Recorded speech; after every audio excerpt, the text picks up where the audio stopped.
Hey, hey, hey! It's me, host Eric. I'm bringing liveliness to the occasion today. Ooh. Yeah.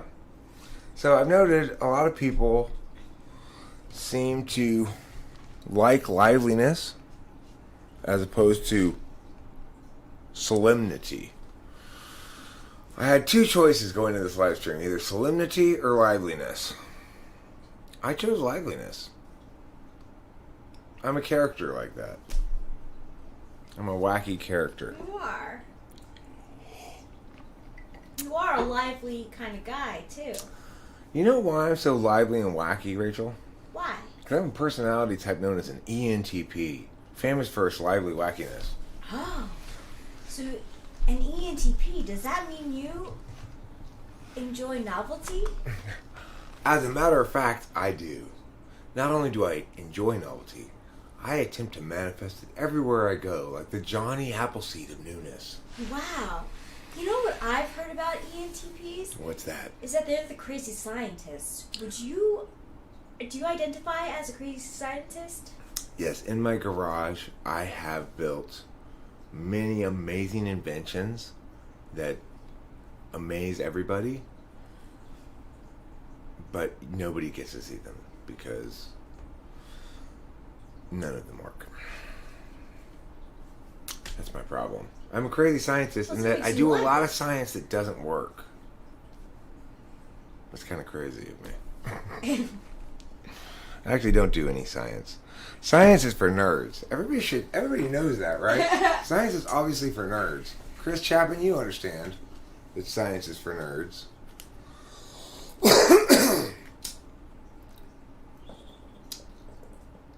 I mean, I don't think anybody would dispute that.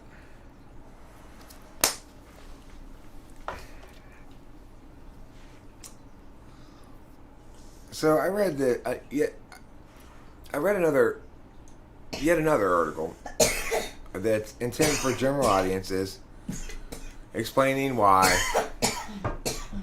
a non-Big Five understanding of personality is pseudoscience or not supported by empirics or whatever. Boy, oh boy, did it make me want to shake my fist. I have a question. Yes, my darling.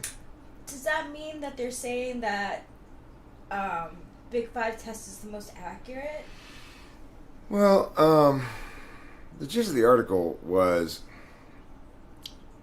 that, I mean, it said specifically, like, we prefer the, as psychologists or psychiatrists or whatever, we use the Big Five because it's supported by decades of empirical research, as opposed to something like MBTI, which may just seem like a good idea intuitively from an armchair or something, right? The thing about it is, of course, it's so ridiculous because, first of all, being able to differentiate between and measure, in some sense, 5 categories of attribute is fundamentally a metaphor. It treats people as though they were objects rather than agents. So agents don't go around displaying attributes.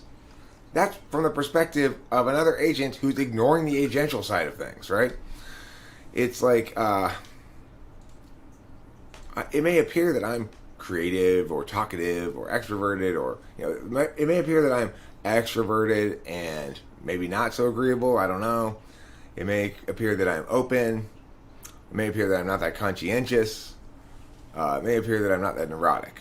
Okay? So that would be a good nutshell description of how my affect comes across, or even how I am in some sense, but it doesn't answer any meaningful questions about it, right? So it's like, basically, the Big Five says this: all people are fish. Some people are fish who swim well. Some people are fish who who fly in the air well. Well, no. As a matter of fact, some people are fish and some people are birds. So it's like, yes, you can group a bunch of attributes. These fish have feathers and beaks, whereas these fish have fewer feathers and beaks. You're missing the point, right? Which is the fact that, first of all, the Big Five personality index of traits or attributes, it's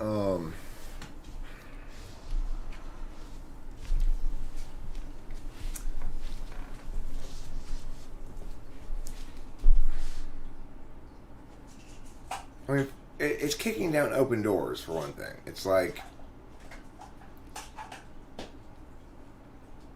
so even if it's the case that I'm conscientious, it's like, okay, so I'll explain. So let's say I can only understand my personality from that descriptive angle of conscientiousness or agreeableness.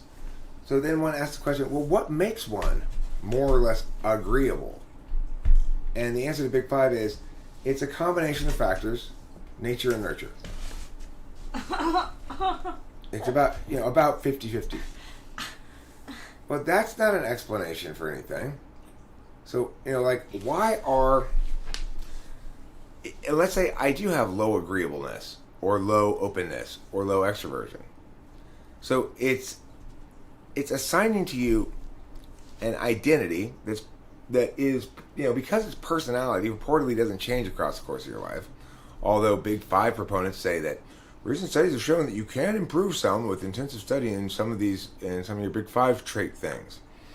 Well, I mean, the point is, it's describing you as a set of attributes, not as an agent in an open system that displays the way they do in some sort of trade-off, right?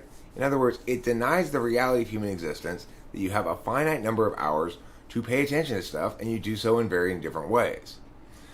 If I'm conscientious, that means I'm spending more of my total number of hours attending to cleaning stuff up, let's say. Being responsible to the task that I already have in front of me. Now, of course, it necessarily goes against the fact that if I'm cleaning up stuff, I'm cleaning up after myself, making sure everything's where it's supposed to be, then I'm not doing anything else with that stuff. In other words, I am not creating new ideas if I am organizing my existing ideas. So I launch a bunch of Google Docs all the time to start varying little ideational things. I do a very poor job of organizing those things. So am I being conscientious or not? Well, according to Big Five, the answer would be no. That I'm not conscientious because I'm not following through on all my little tasks and getting things done. Of course, the reality is I am being conscientious. I'm working the way that I can work, right? It's like, if I try to approach my process against their norm, I'm being less conscientious because I'm not actualizing or an optimal form of myself at all.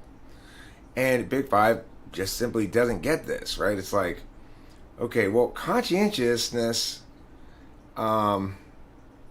in that regard, you're assuming that being conscientious is being responsible to following through on behalf of other people, basically. It takes no consideration of what it means to be conscientious to one's own identity. And when we're talking about agreeableness, again, it has to do with other people. Extrovert has to do with other people. Neuroticism is the only thing that's introverted among them all, in any meaningful sense. And it frames that as negative. Neuroticism. So, the thing is, when you treat things as independent attributes that people have a quantity of, without understanding the relational aspects of them, you create an artificial normative framework that people compare themselves against and measure themselves against, to determine whether their personality is ideal or not. Of course, it sets up, like photoshopping bodies in a magazine, it sets up an unmeetable criterion, which is to say, it's great to be extroverted and agreeable and open and conscientious and not neurotic. Well, I mean, I can't both be agreeable and right. Where's the other half of that equation? The rightness part. Not measured. So I might be considered disagreeable, but I'm not being disagreeable. There's a reason why I'm disagreeing with you. Namely, I'm framing the analysis of whatever it is we're talking about as something that should be parsed on consistency metrics. So that tells you actually something about me. I'm not disagreeable. I'm likely to prioritize consistency metrics over social smoothness. So, when you start looking at the term disagreeable, you realize it has a normative aspect to it for sure, or agreeable. When you start looking at the terms conscientious or not conscientious, then you realize it's got a normative aspect to it.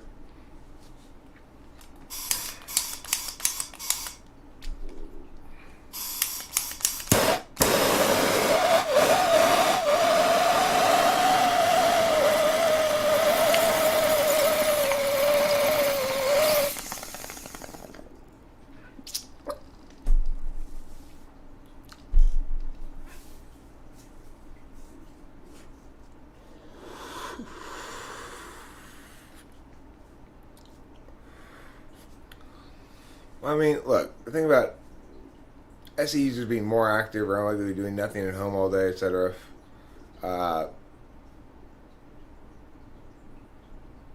Mental health may play a big part as well.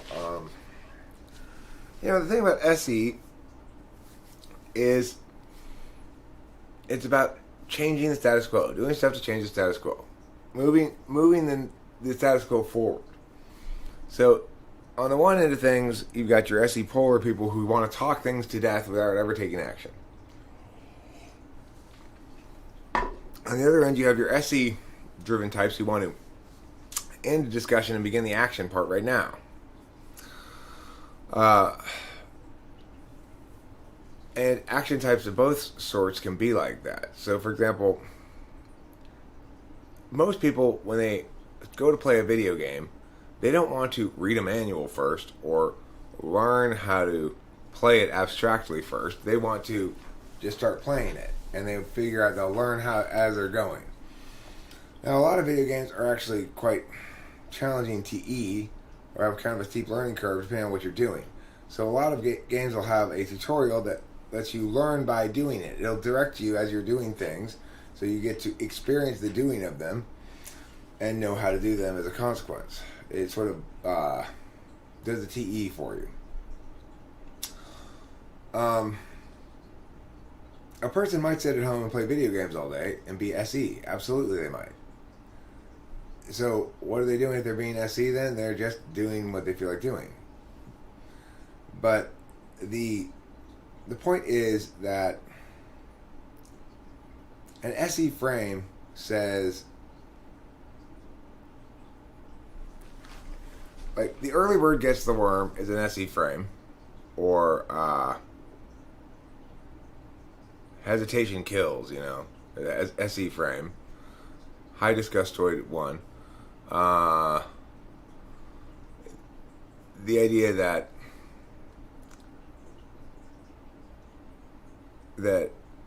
we can't, you go to war with the army you have, not the army you wish you had. Very SE sentiment. The fact that, in some sense, the person who is going to control the frame is the one who does the most action, shakes things up the most. The person who has the most activity about them has the most opportunity to impact things and influence things. So there's a wisdom in just doing sometimes, and you can see that wisdom how it plays out with Trump. He's a perfect example of SE wisdom. Kick the anthill. Uh-oh. Hey, as most people experience, when you kick the anthill, the ants get upset and then you get in trouble with the ants. So what's Trump's solution? As the anthill's been kicked, the ants running around, they're all like, we're mad. They start to talk about, okay, this is what we're mad about. What does Trump do? Kicks the anthill again. Now all of a sudden, all the work they're doing about how they were going to bust him for kicking the anthill, well, it's been kicked again. So now there's a new kick, and people's attention are divided. The ants are divided. And we're like, okay, now this is ridiculous. We're really going to get on you about this. Kick the anthill over here. And now everyone's attention is all scattered again. Because that's what SE does. It changes the frame. It impacts existing status quo objects in ways that make ideation about them have to tag behind it, you know? So, it's like, what would have been the actual good solution to Trump if we wanted to deal with him right away at the outset? Would have been for the first time you'd have to do it like right out the way, right out the bat. Like the first time that he ignored sort of checks and balances, if some high up in the FBI had immediately arrested him and had him charged in federal court with treason, say, that's how you would. That's the only way you could have successfully dealt with Trump. You gotta meet that SE with SE, unless you have an equal share of the bully pulpit, so to speak. The problem with the primaries for the Republicans, or even the main election for debates and stuff, quote unquote, is that Trump simply avoided any form in which he had to be held to account for ideation. He just avoided those forms, or just spit in them when he arrived, you know? It didn't matter. People just saw it as, oh, look, this guy's finally standing up to all these stuffy, you know, self-serving politician kind of things, which is true. Let's see. What's on the menu today? Asked Carbon Copy. Well, we've got a heaping helping of insight with a delicious bowl of wisdom on the side. Plus, a plate of mixed witticisms to provide some roughage. You need roughage. Just looking at you, I can tell. Carbon Copy is not getting enough roughage. You know what I'm saying? El Constipado, one might call him. That's what they call him in Mexico. He's known as El Constipado, or the constipated one. Mexican mothers tell stories about him. Oh, sí, you better eat your pinto beans. El Constipado is gonna get you. For those who didn't catch it the other night, I want to revisit something that I saw in my package of burritos. Do you know that my package of frozen burritos features an ingredient that's pretty special? It features real farm-grown pinto beans. That's right. That's on the ingredients. Farm-grown pinto beans. I didn't know that they were grown anywhere else. I mean, the alternative is naturally fallen beans. Oh. Mm-hmm. Naturally fallen beans. If you want to eat only naturally fallen beans because you're super vegan, you don't believe in even picking the beans, you just have to wait for them to fall off the plant before you gather them, and they should be wildly sourced, you know? That is super vegan. Wildly sourced, gathered fallen pinto beans are very expensive. You get a lot out of the boxes that have made with real chicken. That always confused me too. I was like, wait, what are they using then? Yeah. How do I always lose the thing that I want the most? Like my bomb. Well, the thing you want the most I agree. That's a quick first answer to the question of what is the thing you want the most? My bong? You must have left it outside or something. Besides you, Abby, I did leave it outside. You know me so well. All natural, organic, genetically modified beans in the laboratory are great.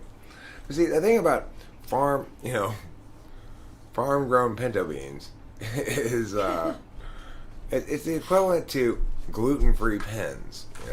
I've hypothesized that if I had a store and I had pens that were otherwise identical, but half of them said on it, I had printed on them with little letters gluten-free, and I priced them differently, like pens, 99 cents each for regular pens, $1.12 each for gluten-free pens, that people would buy the gluten-free pens.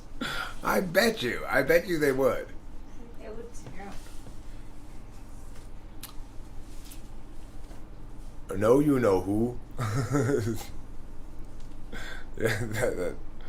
Old MacDonald did have a pinto bean farm. E-I-E-I-O. So, yeah, I think people would buy my gluten-free pens, even though they pay an extra 10 cents or something for them, just because they say gluten-free on them. Well, better safe than sorry. I do put a pen in my mouth occasionally. I don't want it to have any gluten in it. Yeah. It'd probably be the case that that people would still buy gluten-free pens, even if I put up a sign that said, "Please note, pens labeled gluten-free are definitely gluten-free." Does that But even secures it even more? But pens not labeled gluten-free may or may not contain gluten. Even if I were to put that sign up there, people would still buy the gluten-free pens. And Rachel might be right. It might even make them more encouraged to buy the gluten-free pens. Vegan pens? I mean, are there any pens that are made out of meat? Well, it's like, it's so strict that it's any animal byproduct. So say the pen has some sort of like weird fish oil in it, whatever, that would be against their beliefs. Gelada's not vegan?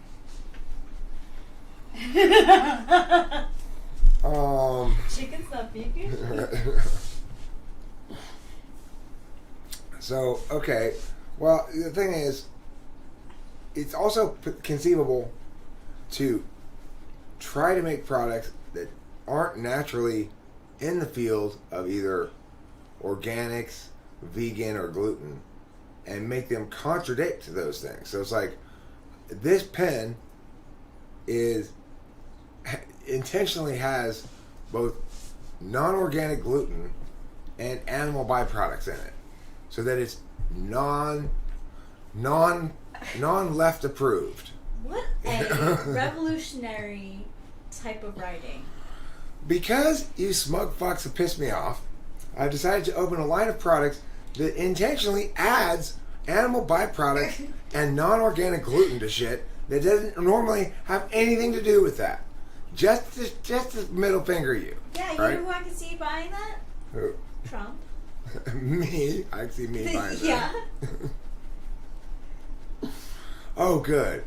Here's a non-vegan version of this Trapper Keeper. You look so handsome, my dear. Thanks, darling. You're welcome. Actually, what I should do is I should open a store that has a produce section in which I've gone around and painted onto each vegetable a little bit of bacon grease. Just a little bit of bacon grease. So that I can guarantee all of your vegetables do have meat in them. It's such...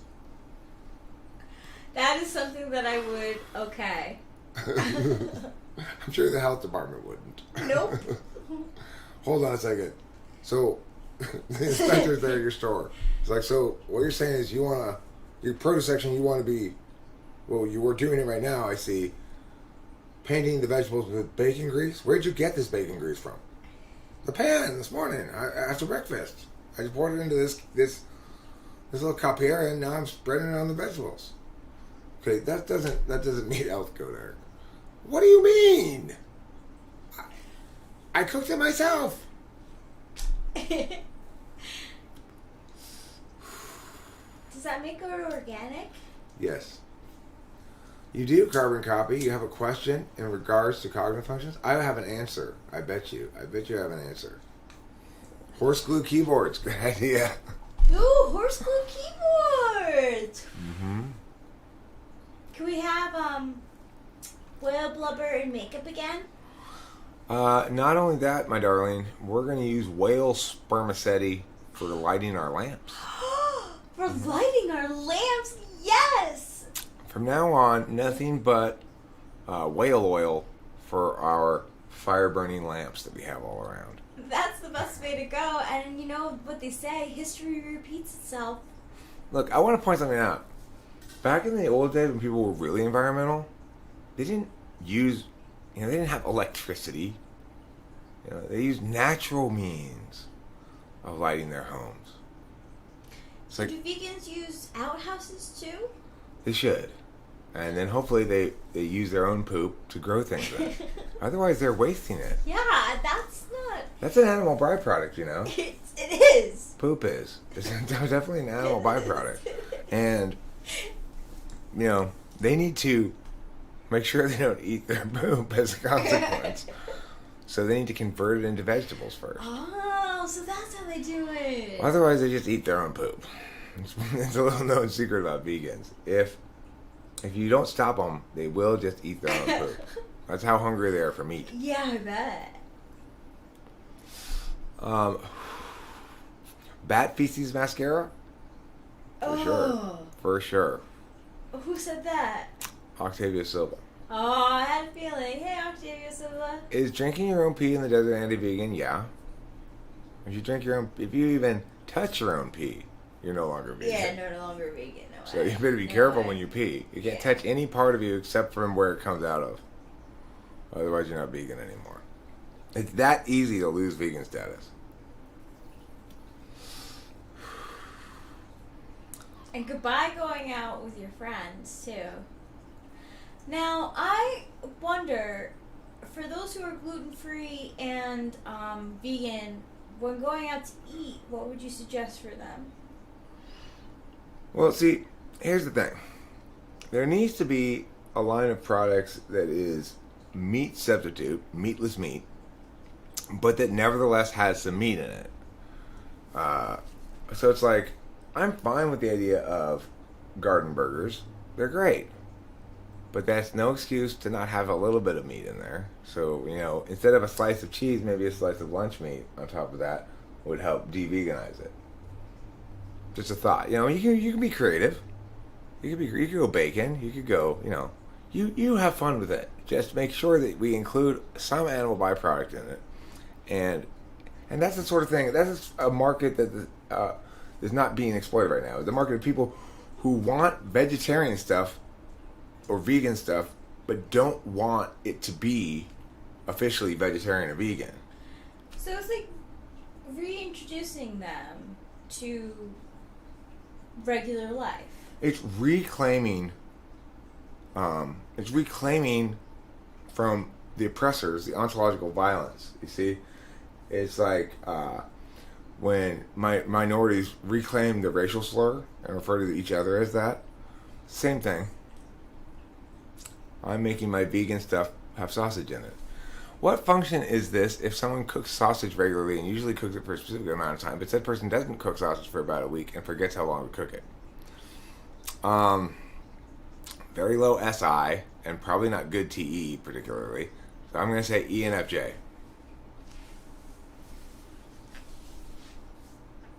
That's my guess right off the bat. Yeah, ENFJ came to my mind too. There's an episode of Malcolm in the Middle where Hal accidentally cooks real burgers for Malcolm class who are all vegetarians. Good for him. Good for him. That show was surprisingly funny. I remember watching it because my sister had a crush on Malcolm, but I watched it for the show, and that was a show where I genuinely laughed out loud. And there wasn't anything really crude or anything. It was pretty wholesome of a show, but the characters were like so kind of like quirky that it stood out. Reeses ESFP supremacy. Okay, he's not an ESTP, he's an ESFP. When, like, there's this one episode where he starts barking at the mailman and then finds himself hanging out with the pack of stray dogs. Like, fits perfectly in with him because he's so stupid. You know, I mean, that's not an ESTP. That's an ESFP. I think Delilah's cat is an ISFP. She named it Zuko, and I thought that was fitting for an ISFP cat. Delilah named her cat Zuko? Yeah. It's possibly Zuko. So she was up for other people naming it, but I think it's Zuko, yeah. Azuko is the Fire Nation guy? Mm-hmm. The one who, like, redeems himself. Right. And he sleeps as often as Pee-Pee does. Pee-Pee's a good sleeper. Yeah, she is. You know, when I was in preschool, there was a song.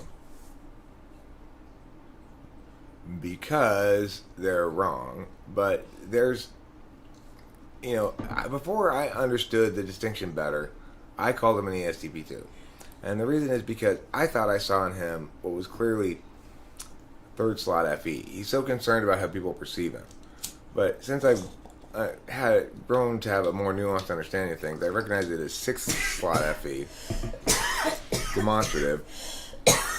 And the determinant question is, do you see any TI? And the answer is absolutely not.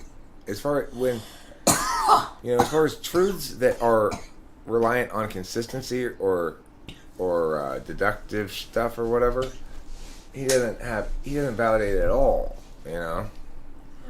Eric, read Winston's mom's question to Rachel. Okay. Thank you. Optimistic. I see the bold print.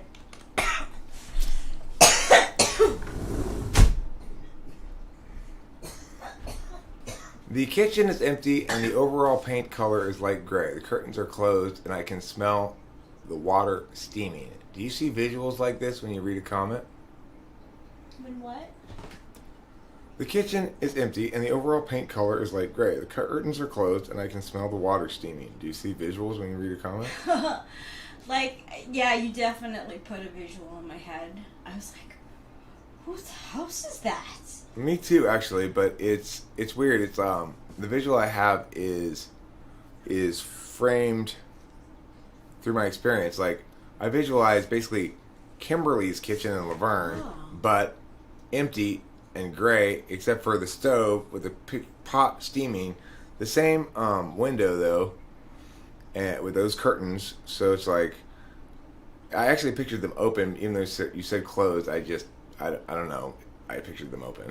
Is there any? But that's what I picture. But again, each of those things is kind of like a little flash of a image, or kind of an SI link, like for kitchen, put in that thing from your memory, and then change it to match this thing. That is SI. Yeah, that's a very good example of SI, because for me it was like almost institutional looking, because it was such a vague like visual for me. It's like gray plus just curtains, which doesn't have much aesthetic.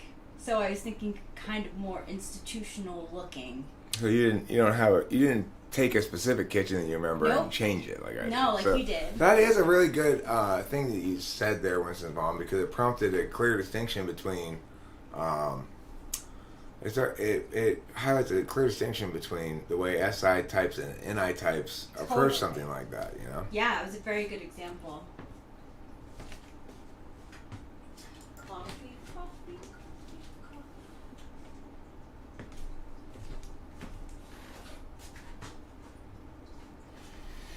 How can you visualize a kitchen you never saw? Very easily. It's like, if you were to say, visualize a dungeon to me, I don't really have any dungeons in my personal experience memory. So I visualize a dungeon from how I visualized a dungeon from a book I read recently. When you say visualize a dungeon, I visualized the dungeon that I visualized when I was reading Wheel of Time, and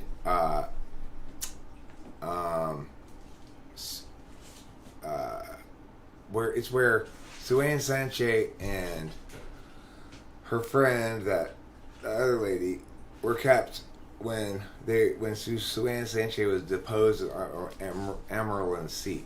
So that's the dungeon I visualized. And actually, the dungeon I visualized is more like, as a consequence, is really a jail in the basement of something. It's not really a dungeon in any conventional sense. It doesn't have any torture implements or anything in it. But probably if I read a book that highlighted a dungeon that was more like that, then I would probably picture that if I had been reading that more recently, you know? So the thing is, note, Raphael, that the dungeon that I'm visualizing, I never saw. I just read a description of it. So it's not like from my experience in any meaningful sense. I created the image of the dungeon from the description in the first place.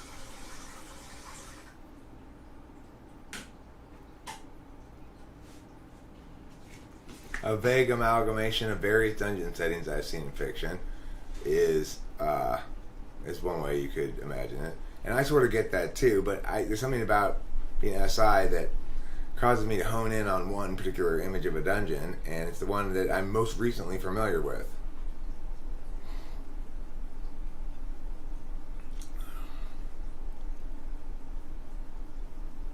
I know, but what I'm saying is, Raphael, that NI types will visualize some sort of archetypal kitchen that's not from their own personal experience. Correct.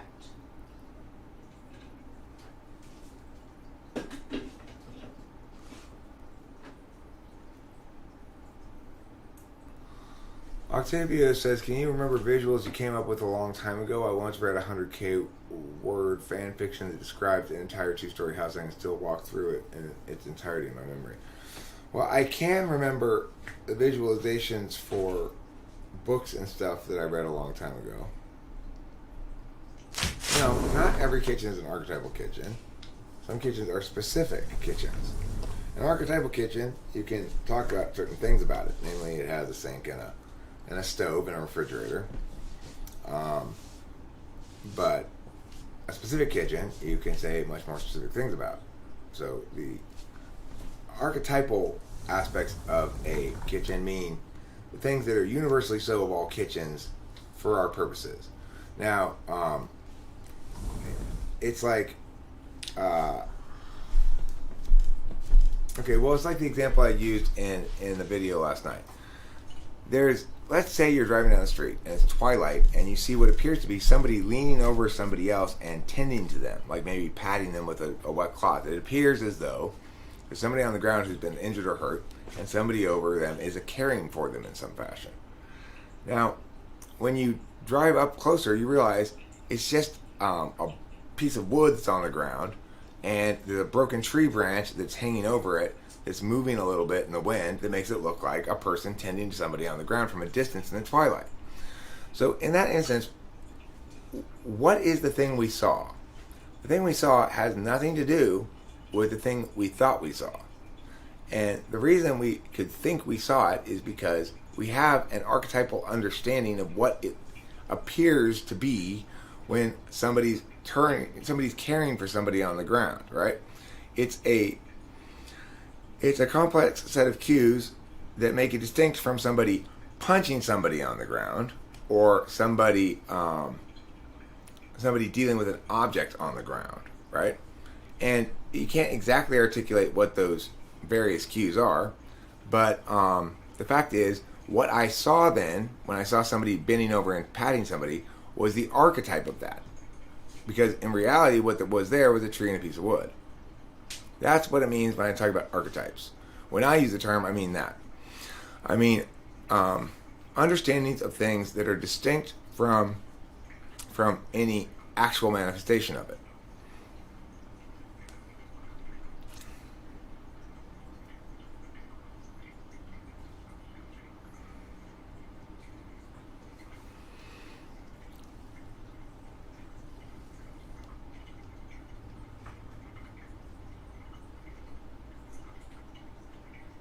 Is that person surprised when the actual reality is not literally congruent with the archetypal contextualization? Well, probably not, because probably it seemed weird anyway. It's like, wait, why is somebody? Is that somebody? You know, it's more likely that you knew it for what it appeared to be, but you question it as well because it's odd. In some fashion, it's not quite right, and so you're probably trying to figure out if your knowledge is trustworthy as you approach it, and then you go, oh, I see, it's not actually that. Is a person surprised? I mean, if they are surprised, then they're probably questioning it like that. If they're not surprised, if they expect to see that, then they'll be surprised when it's not that. In other words, if they're driving to go, you know, they got a call for a frantic call, mom fainted, come quick, and you drive up to your house, and from a distance you see that scene, you're going to very much assume that it's mom being tended by another family member. When you drive up and discover that the thing you thought was that was the tree and the piece of wood, then you'll conclude probably that you sort of had a Freudian meaning slip. That because you were thinking about mom so much that it caused you to interpret it as that. It might, and in fact, you know, you might prime yourself for viewing certain patterns where they aren't accordingly.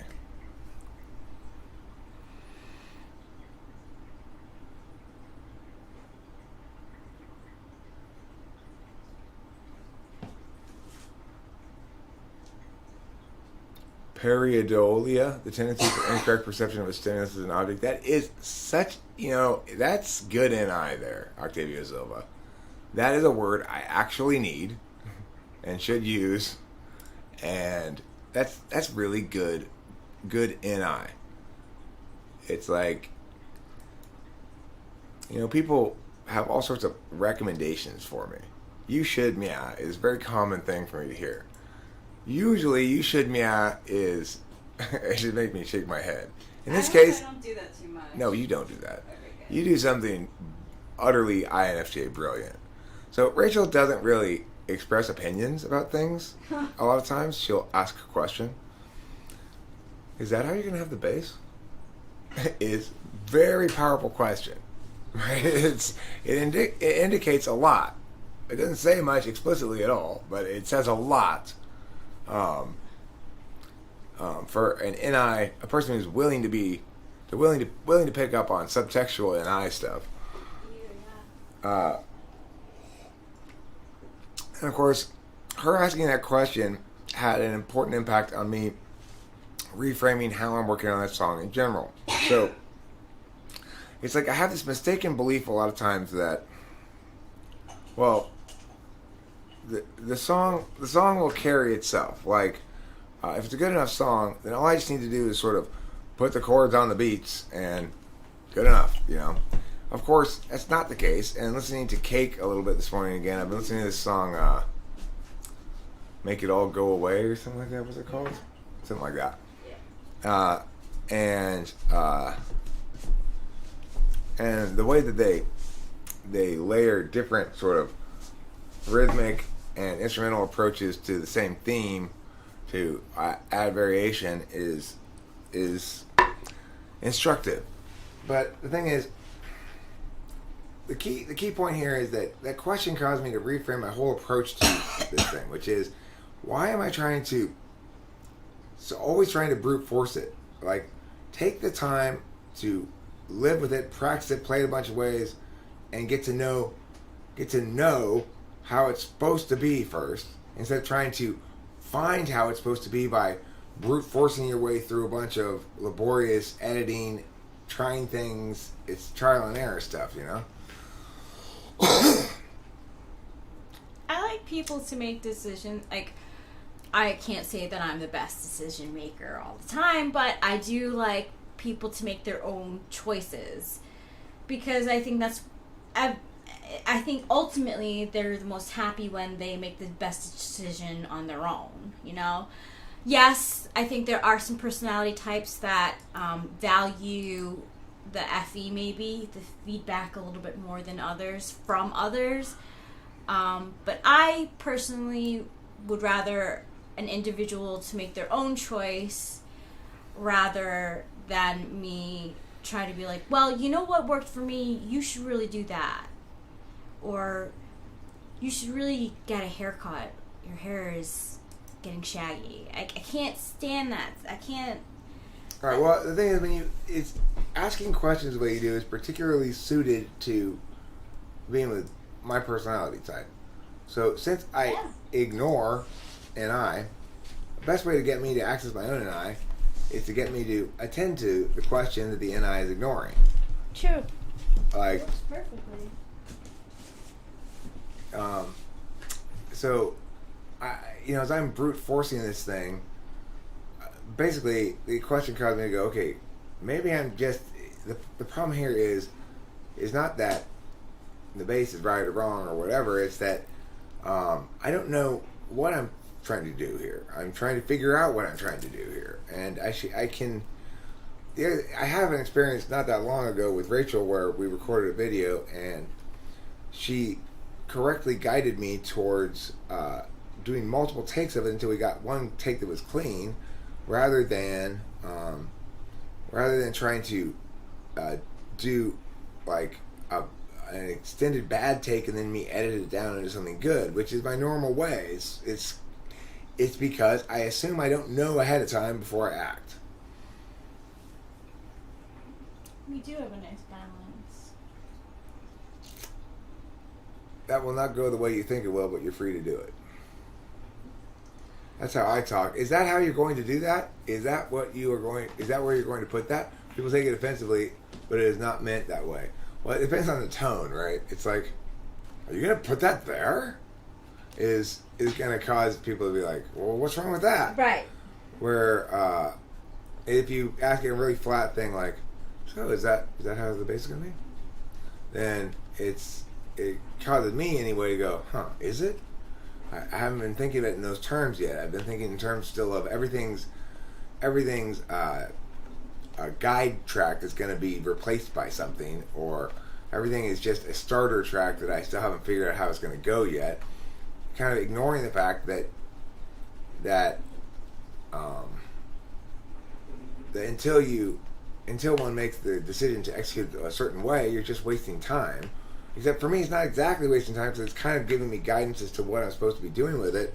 But there's better ways to do that. Well, can I gush a little bit about you? Because I want to say that, like, with all my, I think I was in, like, recovering from stuff, and having you as an NE Dom, like, so helps. Like, you only give me the advice that is, like, practical, and that's all I want in the moment. I don't need to, I'm already, like, with stuff that bothers me, I'm already feeling it. So having your NE, like, frame towards it, like, settles me, because I don't need someone to be like, oh my god, and blah blah blah blah blah blah blah blah blah. Like, you tell me that's messed up, and then you do a practical solution of how I can handle it next time, or where, in terms of functions, the person is reacting, and that really helps. Cool. Yeah. Pareidolia.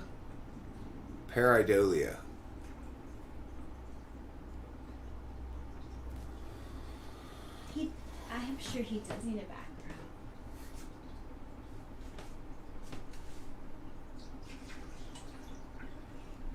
I'll give you a background later if you like. That'd be cool, thanks.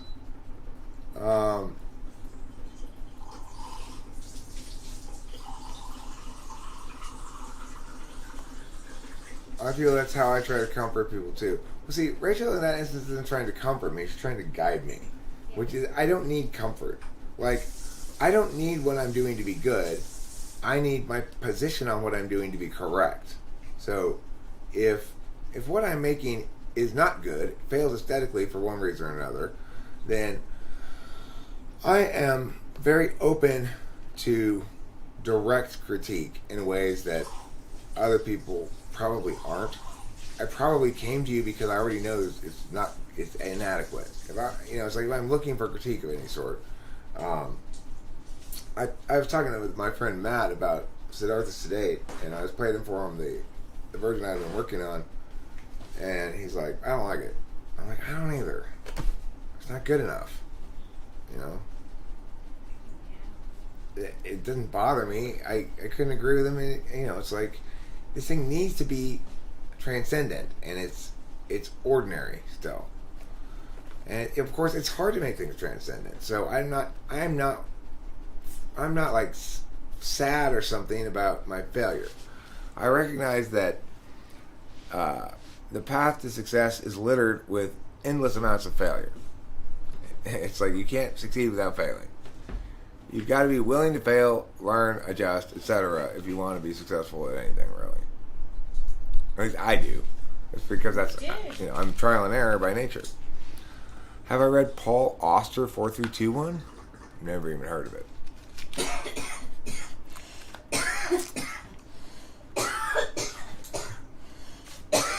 4-3-2-1. So like, this is what you call an NI association. 4-3-2-1 always makes me think of 4-3-2-1. Earth is meow meow meow meow meow meow meow meow meow. So I would call that more of an NI association than an SI association, because it's not like I've heard that song recently or anything. I'm there's lots of other possible links to 4-3-2-1. Yeah, but that is a very NI. Did you, when you're done? I would love coffee. Thank you.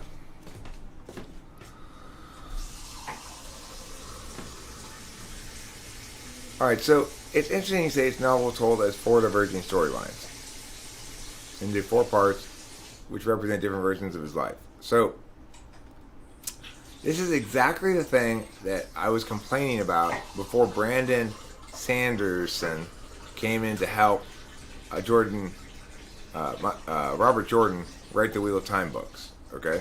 So, in the 7th Wheel of Time book, it was impossibly frustrating to read because they go up to a point here from one person's perspective, and then they go back to the starting point, and you go back to the same point from another character's perspective. You go back to that same point from another character's perspective. Hi, Dad. Hello. And it never seemed to progress. I was so impatient for it to progress. Let me mute this for a second.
Okay, listen, Yeti. If Elon Musk is such a genius, why did he name his kid XAEA12? Huh? XAEA12. If you name your kid XAEA12, you are not a genius. You are kind of an idiot. Yeah. A poor kid.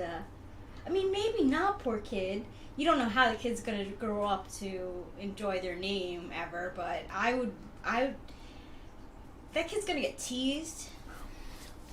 If it even has any public, you know. Here's the thing, Yeti. Yeti says that Eric's dad wants him to improve his TE. That's not really true. It's like, he doesn't like me exactly hoging in on his TE ground. You know?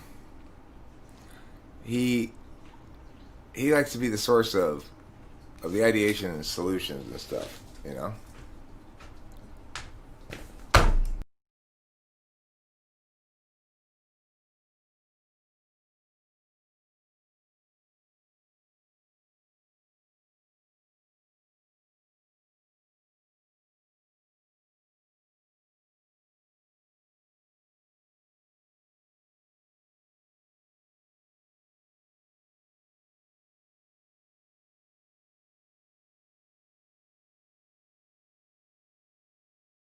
And the peach juice, she really enjoys it. Aww.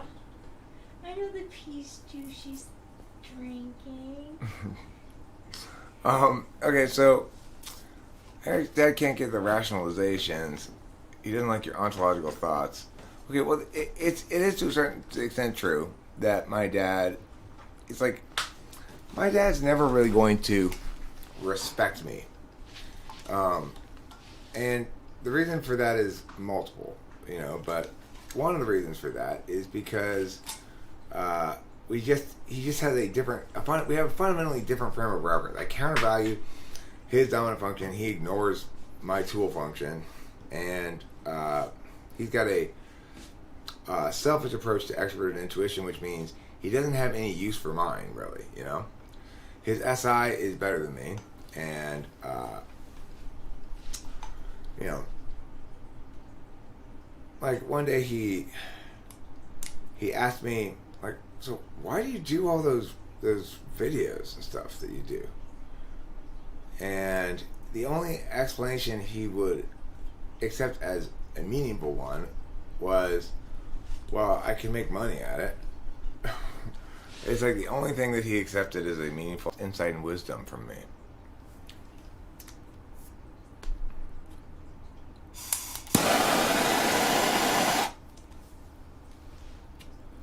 Ah, it's those damn Jesuits, huh?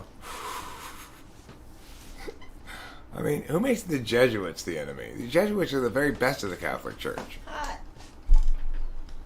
Thank you, darling. You're welcome.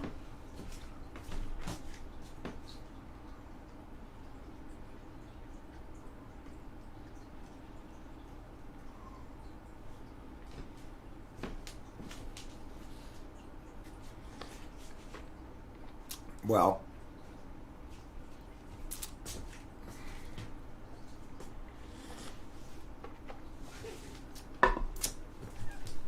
I don't doubt that we have plenty of things in common, Yeti. My father has a more tyrannical attitude towards me? I don't think so at all. I don't think he's tyrannical. You know, the thing about my father is this. You cannot read him based on normal, like, mood cues. Okay, so when he came out here and started talking to us, at first, didn't it seem, Rachel, like he was mad and was going to, listen, this has got to stop. And, you know, I was expecting something like that. I expect it all the time. I never get it. It's always just he has resting asshole face, resting asshole everything. Demeanor. You know? Yeah, because even, like, Pee-Pee gets, like, frightened by him, just by him, like, walking. It's interesting. Like, it's just, he has a commanding presence, your dad. Right, he does. And, you know, what did he actually come out here for? Basically, he wanted to give me money. I told him, no, I don't really need any money. And he's like, well, let me give you some money anyway. It's like, you know, I mean, and of course, when he first walked out here, I'm a little skittish. I'm a little eggshelly. Like, okay, what did I do? Because, you know, I'm accustomed to my dad busting my chops about sometimes shit that's so nothing, it's ridiculous. Like, you know that you put the pan back on the wrong hook or something. It's like, what fucking difference does it make? You know, but instead, it's not that at all. And he behaves the same way no matter what he's coming to tell me about or talk to me about.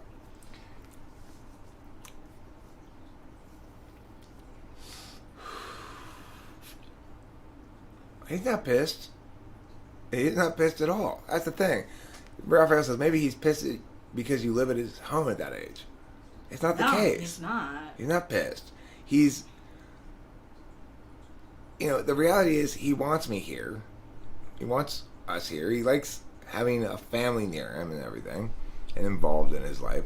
But he wants it exactly on his terms, which means he doesn't really want a whole lot of interaction with us, you know. No, I mean, like, the way that he thinks about it is, like, for example, with what's going on now, right? So he comes in, and I'm like, oh no, they're on the news, they say that we have to evacuate. Like, that's what I'm thinking he's coming in with. But then instead, he very pleasantly informs us, hey, you know, I'm going to go back. I'm staying here for the mail and lunch. And then I'm going to go back. And if you guys want to, it's a condo. You'll be, you know, so if there's any evacuation, you guys can come and stay with me, basically.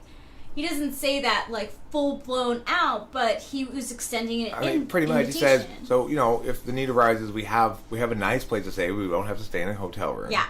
You know, he's solving problems that don't exist because he needs to solve something. You know, it's like he has a TV on. Nope. I find it very nice. I do too. A nice gesture. My dad's great. He's a wonderful human being. And the thing is, what's amazing is that here I am, 50 years old, and he's 80 something, and I feel as though I'm, you know, at least I'm finally starting to understand him. I don't know if he's ever going to understand me, but it's great to come back to the relationship with your father as a full-fledged adult and be able to navigate it more meaningfully. Because despite the fact that he and I don't have much in common as far as perspectives as a default, like, you know, ESTJ and ENTP value very different things. So, despite that fact, we have an excellent relationship, and I'm 50. The other thing to remember about this, people talk about, like, well, you're 50 and you're living at home. That's true, but it's not quite what it might appear to be, in the sense that it's important to remember that for many, many years, I was a highly successful professional with my own residence and family and all that kind of stuff. You know, I got divorced from my second wife, and my daughter went and moved in with her, and then sometime after that, I got with Kimberly, and it just, you know, she was struggling financially, and so I was like, look, it makes no sense for us to have two residences. We might as well move in. I like your house. I'll move in with you.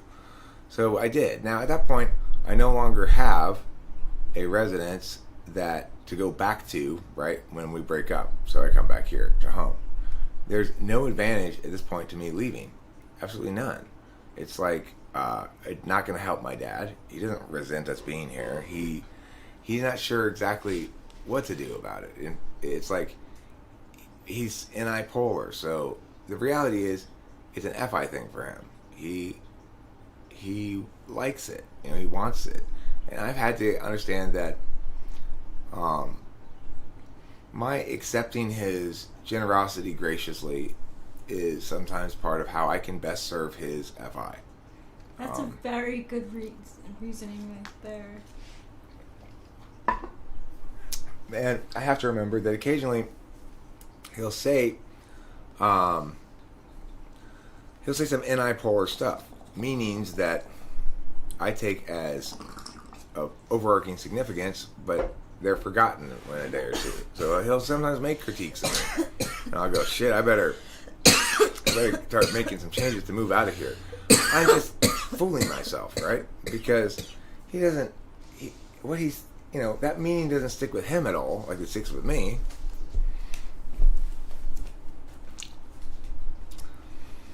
Rachel seems to be a lot happier with the living situation now than she was before. What changed? Rachel, you want to answer that? Probably sleeping area. We have one extra. And I'm on medication that helps me sleep. I think that totally. I'm on the right medication. It's interesting, Octavia. So I think Rachel interpreted your question correctly. I think I interpreted it incorrectly. I interpreted it to mean before she and I were together. But I think you mean I think you interpreted it correctly. And yeah, it makes a huge difference. We have 2 rooms. Am I on medication? Sometimes I'm on Adderall. Sometimes I'm not. When I'm not on Adderall, I'm on sleepy one, quote unquote, and you can see that there's some small difference in how I approach things. Yes, before she was very frustrated and Effie burned out, and now she seems very content. So, my thing is, it is true that being stuck in the nest all the time, not having an inside space to sleep was difficult.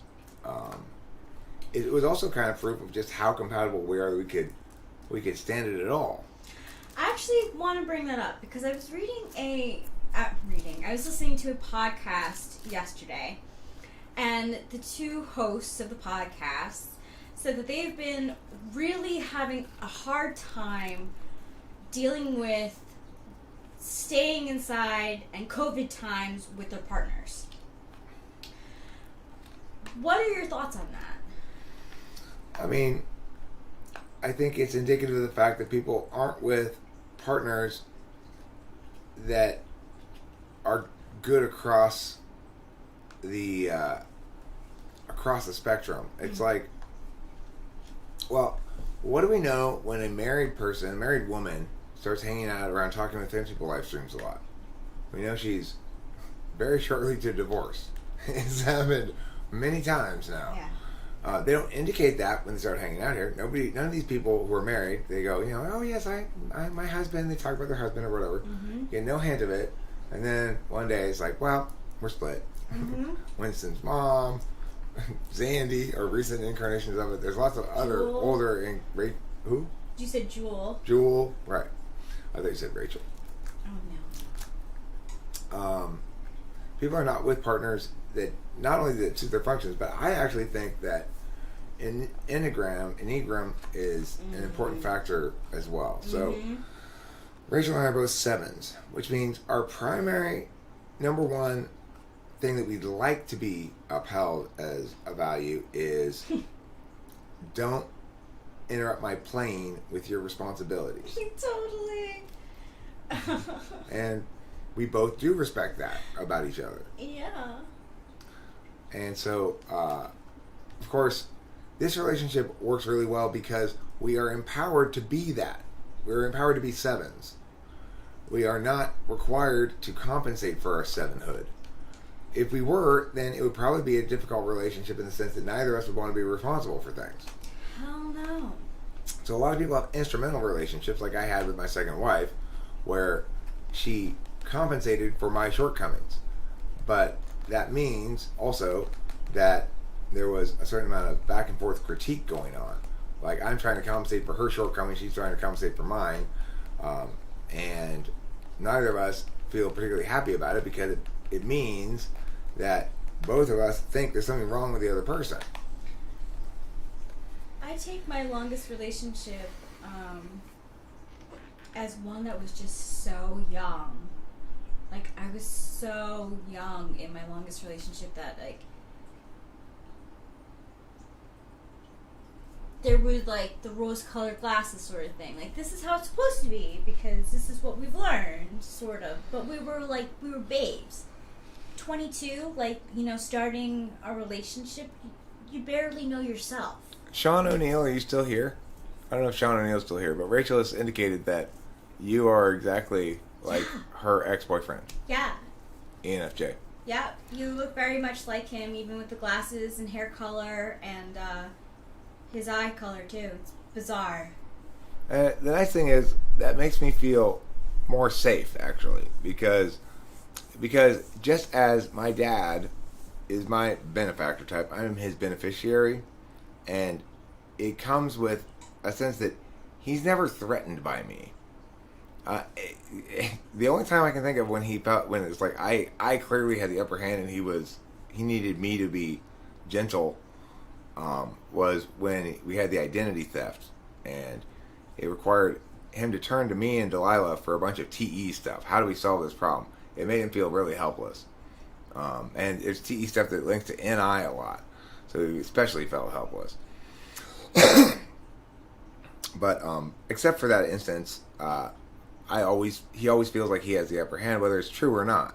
So in that regard, having an SI link to tell me like, oh, that's what Rachel's ex-boyfriend was like. It makes me feel very not threatened at all, because I link it to my experience with a beneficiary type, towards which one typically doesn't feel like they are a threat, whether they are or not. Good. None of them are. I know, baby. I don't. It's like I'm talking about things that used to happen in previous relationships that don't really happen between us, because it's like I can trust Rachel because I can trust the kind of prioritization she does. In other words, she prioritizes meanings, as do I, and so I can trust that things that would run afoul too much of existing meanings are not really plausible courses of action for her to take. Continuous nods coming from my side. I kind of catch them out of my peripheral. Thank you, though, for clarifying for the listening audience. You want me to insert a fig Newton into my pineal gland? Ooh. Yeti. I don't think inserting fig Newtons into your pineal gland will make you immortal. I don't care how intuitively obvious it might seem that inserting a fig Newton into your pineal gland would make you immortal. I still doubt it. Immortality is possible since centuries ago. Okay, so is it by inserting fig Newtons into your pineal gland? Do you know the methodology by which we can attain immortality? Can you explain it to us? Or is it just, it's possible, but we don't know what it is? Newton did a self-made surgery. Are you in favor of trepanation by any chance, Eddie? I gotta tell you, I'm pretty sure that thing they're experiencing is not enlightenment. Although, it does sound nice to have a nice cool breeze on my brain by having a hole in my skull. Probably the experiences that I have from having a hole in my skull are not indicative of a better way of being than having a skull with no holes in it. I'm too unorganized for an INTJ, but maybe that's what every INTJ thinks. I feel like there is a lot of BS regarding MBTI community, so I find it hard to navigate with other people's perceptions in it. Do I need to make a deal with demons to access telepathy?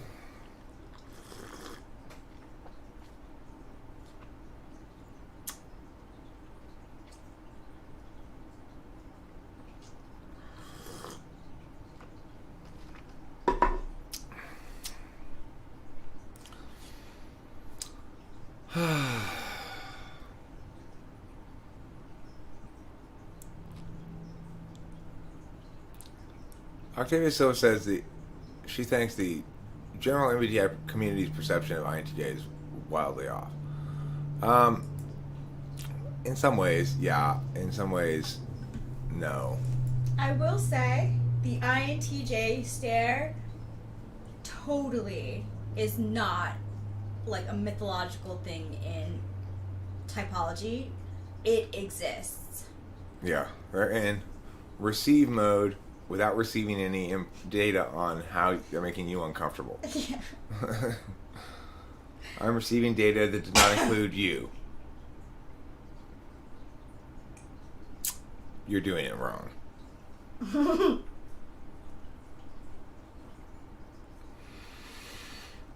My fears are manifested as demons on the plane of the collective unconscious. That's a lot. It's a big burden. Is that why everyone's scared of breaking my bong? I am. Everyone should be. That's I love it when my fears, my personal fears, manifest on the collective unconscious and they become everyone's fears. It's great.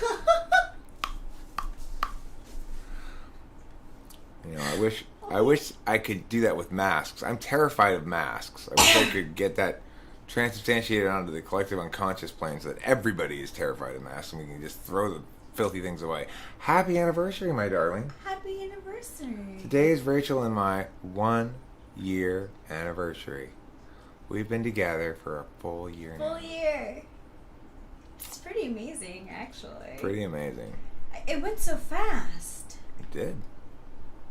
You got to experience a lot of crazy variation of Los Angeles too. Mm-hmm. You got to be in one of the most intense storms that I've experienced in years. Last year, the one that killed the bees and stuff. Oh yeah. That storm went on for like a solid week of just. Yeah. It was crazy. So much rain. You got to experience the hottest day in LA's history, 121 degrees in Woodland Hills. Oh my God, that was that's right. Just the other day.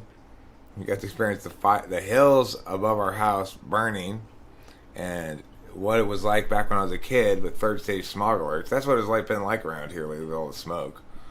Oh, it's a lot better today, it seems like. It's so much better today. Oh my gosh. Are you going to do anything fun to celebrate? Well,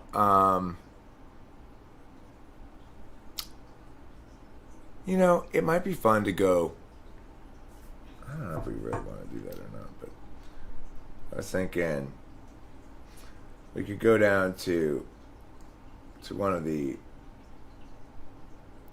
weed stores that has like that fancy NorCal brand of weed and get an eighth of that or something. I like that idea. That's so our way of celebrating. Yeah, that seems like a good thing to do. Yeah. Because I don't want anything like... I'm not... When it comes to anniversaries, I don't know how to do them. Like, I didn't get a card or anything. I would say the standard person... God. Both of us understand that the best way to celebrate our anniversary is not to impose expectations on the other person. Exactly. That's great. That's perfect. Ooh, but intraterrenal. What does that mean? Intraterrenal. Is that Yeti? Yeah, or terrenal. Yeah. It might be something with Kabbalah.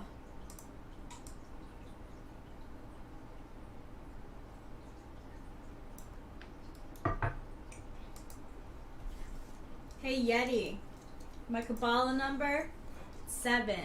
What do you think about that? Am I Abraham too?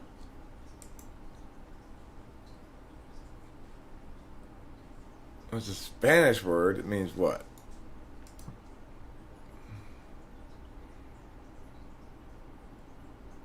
Earthly? Mundano de tierra? Of the earth? I'd agree with that. You're a salt of the earth kind of guy. Define.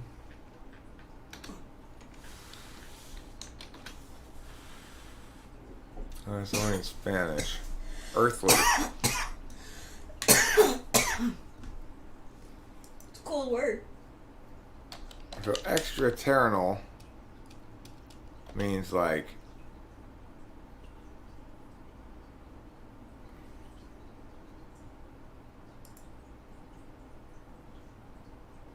unearthly, extraterrestrial. Okay, so terrestrial and extraterrestrial. Well, that's good to know that you mean something specific by that. Spells made in Sanskrit?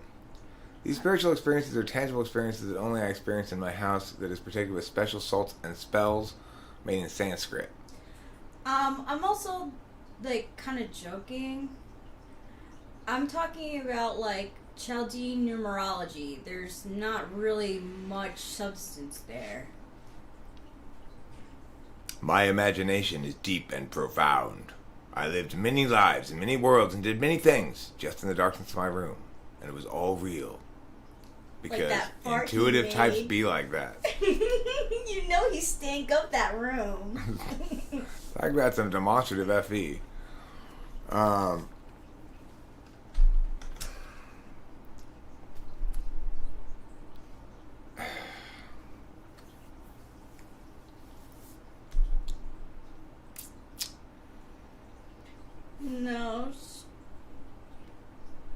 Pythagoras is the man that is superior to Aristotle from ancient Greece. But like they're just no. He's superior. Why? Because he has a theorem named after him. That's a good reason. Anyone who has a theorem named after them is more important than people who don't. Eric, how does it feel to run a channel that attracts and keeps the attention of these kinds of people? The thing is, I get all kinds of people. I have you here too. I've got Winston's mom here. I've got, sort of people who engage ideationally in much more realized ways, like Evelyn and INTP or Skygear. Kyra is around here who's constantly making any jokes. You've got a lot of INFJs around here who aren't displaying their weirdness nearly in this capacity. But the ones that are most present in the chat sometimes are those who have the most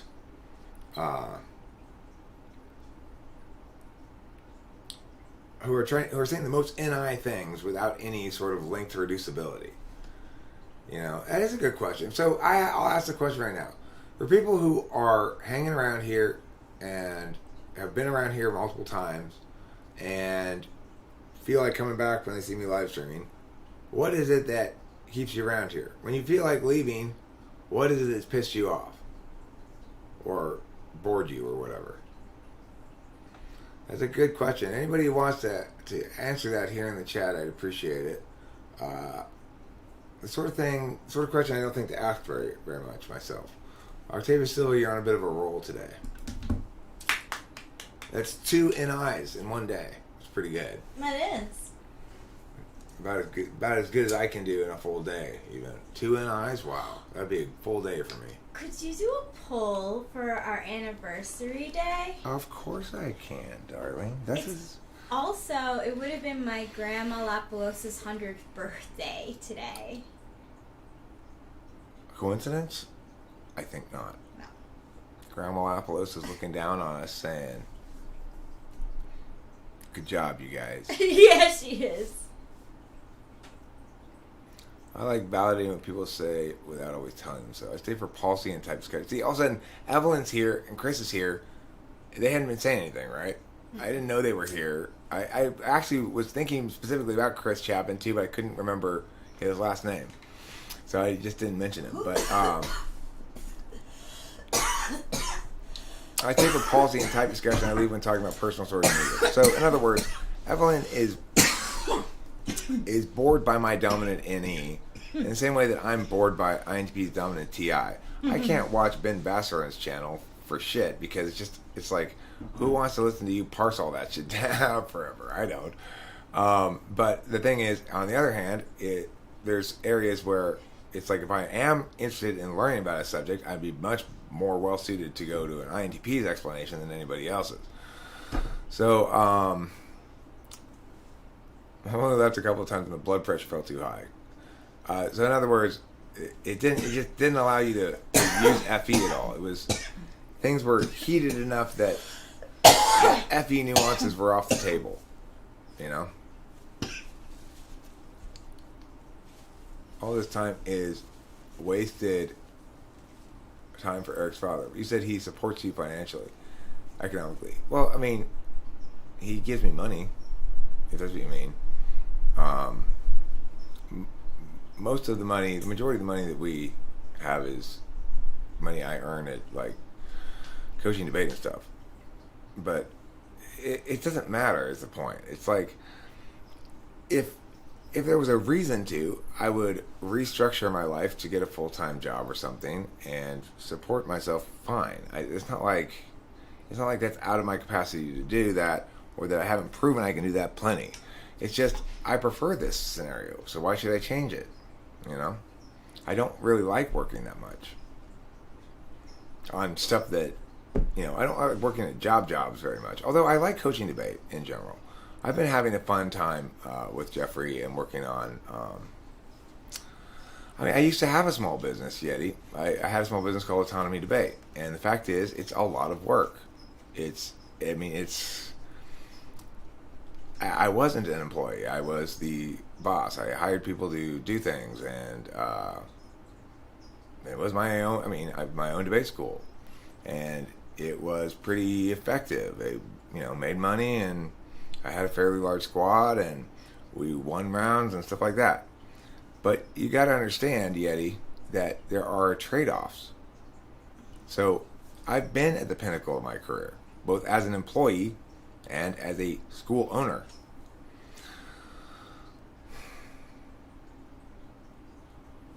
And it's a mistake to think that that's the destination, right? Don't tell me to read books, okay? I don't like people telling me to read things. If you've got something specific from the thing that you read you think I need to know, then say what it is. It's the discomfort of the lack of calm, actually, denial. I just want to control and make people relax because I feel agitated and it's not clear and easy to define why. I mean, I suspect it's because, look, when people are very heated, the tools and such that you use with FE become less effective. And there's just a general move away from harmony, I guess, you know.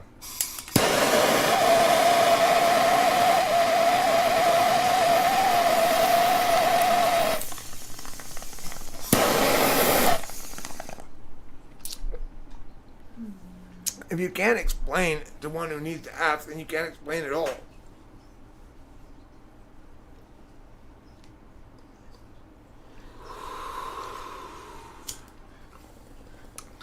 An explanation is how a person moves from wrongness or ignorance into understanding. You know, if it's correct. So the thing is, if in fact you are right about something, I know it's because Octavia Silva, I have one mic here where I'm sitting, and the other mic over there where Rachel's sitting, and it's stereo, so Rachel should be coming through mostly through the right. Or what's going on? Rachel, Octavia doesn't like the fact that we're split stereo. Oh. So I'm coming through her left ear and you're coming through her right ear, but I'm talking much more, so it's like it's all left channel.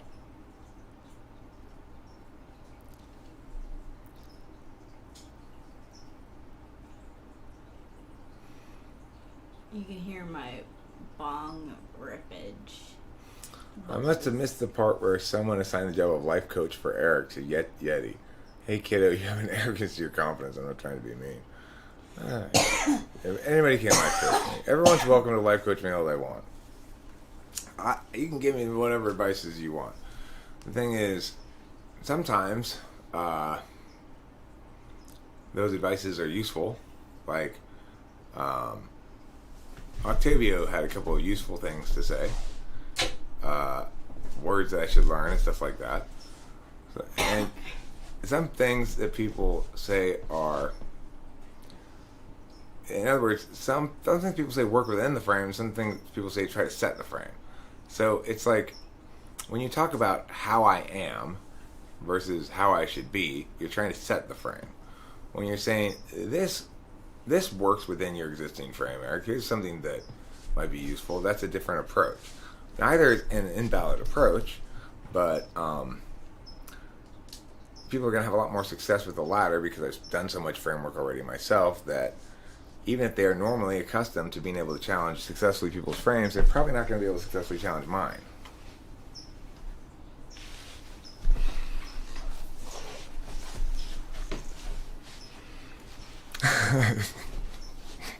It's really been great being in this relationship with you. It's changed.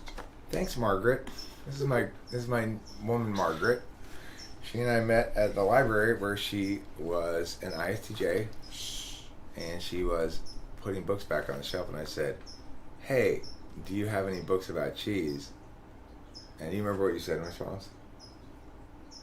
I said to lower your voice. Right. And then after that, she said, "This is a library." And I was like, wow, that's some saucy sass from this woman. Does Cloud understand? I heard that clouds are in the sky. I didn't know that they could be on the stream. Yeti asks, is Winston's mom Rachel's account? No, Rachel's account is Rachel Lapalosa. Winston's mom is not Rachel. Rachel she never appears as anything but Rachel Lapalosa. Yeah. She at one point used to appear occasionally as the Curve Surfer, yeah. but I don't think she does anymore. No, I use my full name. And I only ever appear as either Talking to Finnish People or TWFP Archives is the other one I occasionally do.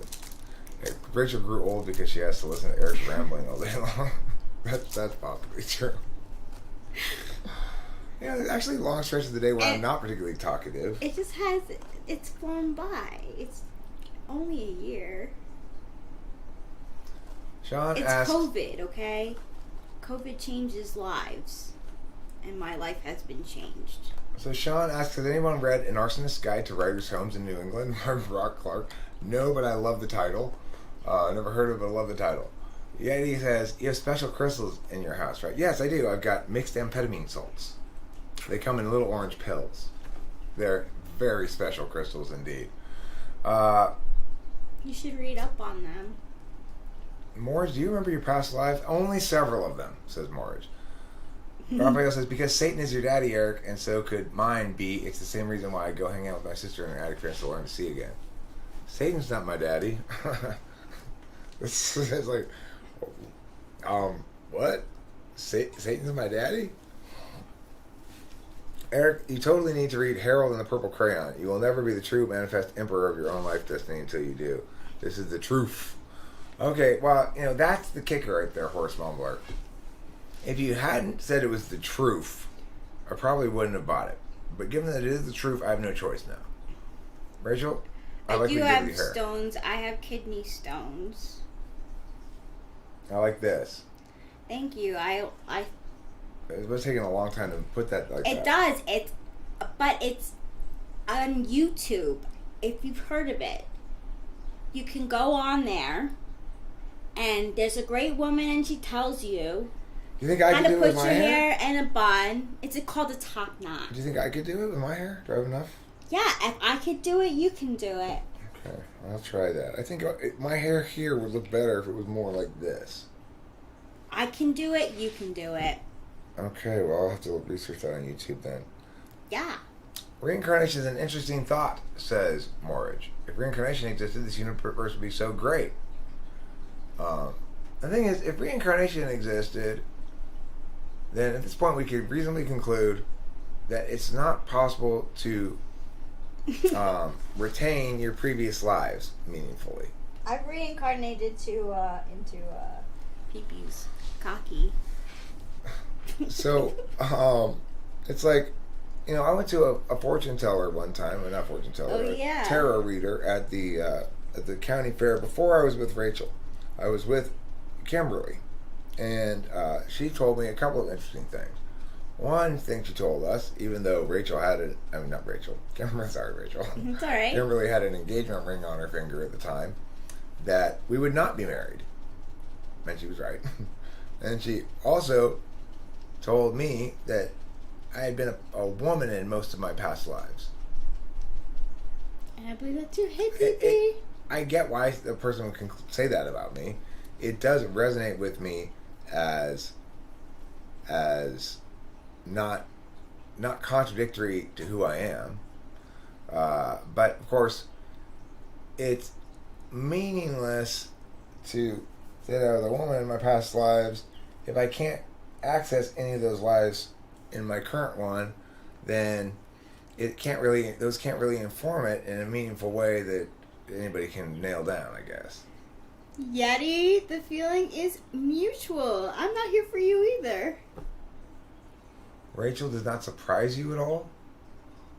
I mean, okay, fair enough. Fair enough, Yeti. I mean, it's true that people have their own taste about what kind of objects of analysis people want to listen to. If he's and an stuff. ESTJ, he's not going to like what I have to say. Right. If you want to get, my dad never asked Rachel really her opinion about anything. Never. But seriously, the Jesuits are nasty pieces of work. They're good PR, which is not the same being good people. But I mean, as far as they distinguish themselves from other Catholics by being more intellectually rigorous, don't they? So to the extent that they're bad, it's not unique to Jesuits, it's unique to Catholicism. To the extent that they're good, it's unique to Jesuits as opposed to other Catholics. Just let it go, Rachel. Just don't even respond to this guy. He's a who cares, Yeti? Is this a little bit more fashionable? It's a little more fun. You and I could fit in at the rave now. Eat, sleep, rave, repeat. Eat, sleep, rave, repeat. ISTPs, ESTPs, and ESFPs are the most based. INFPs and INFJs are cringe. You mean based like in the little b sense? Dave Sampson, I do hope you mean based in the little b sense. In which case, I have to tell you, Lil B can have 0 of my bitches, and if he's not careful with his mouth, I'll co-opt all of his bitches and spread them out amongst the people. So Lil B can base his bastedness on my badassery. Oh, I'm pretty sure she peed on it. It smells like her urine. Oh, PPP'd on that? I believe so. I was busy gathering my indignation. Hey, life when you have a cat. Also, I like Ben Gibbard, Sam, oh my god, my Sean bad, O'Neill. Sean O'Neill. I can't see. I've never his heard glasses. of Ben Gibbard before. He's from Death Cab for You're gonna Cutie. hurt your eyes with those glasses on. Wow. I don't want you to hurt your eyes. Thank you. Ben, They're in like late 90s, early 2000. But you never heard of Death Cab for Cutie? Yeah, I've heard of them. Yeah. How can I best determine if I'm an ENFJ or an INFJ? It's kind of a tough question, frankly. Now that I mean, what I've seen is that it's difficult to distinguish on TI alone.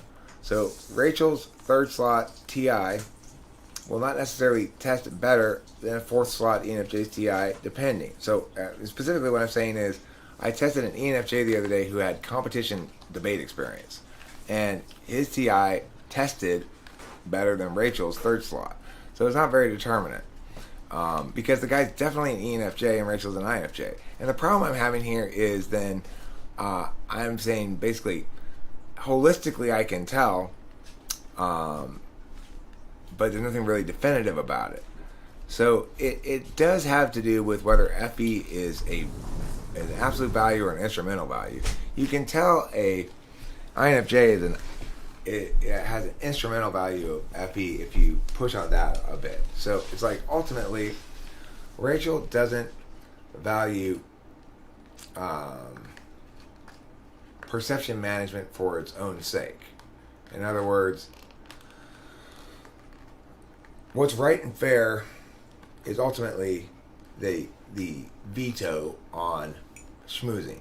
So, it's like you'll naturally schmooze up to a point, but INFJs, if it violates their core value of fairness, will ditch it by the side at the end of the day.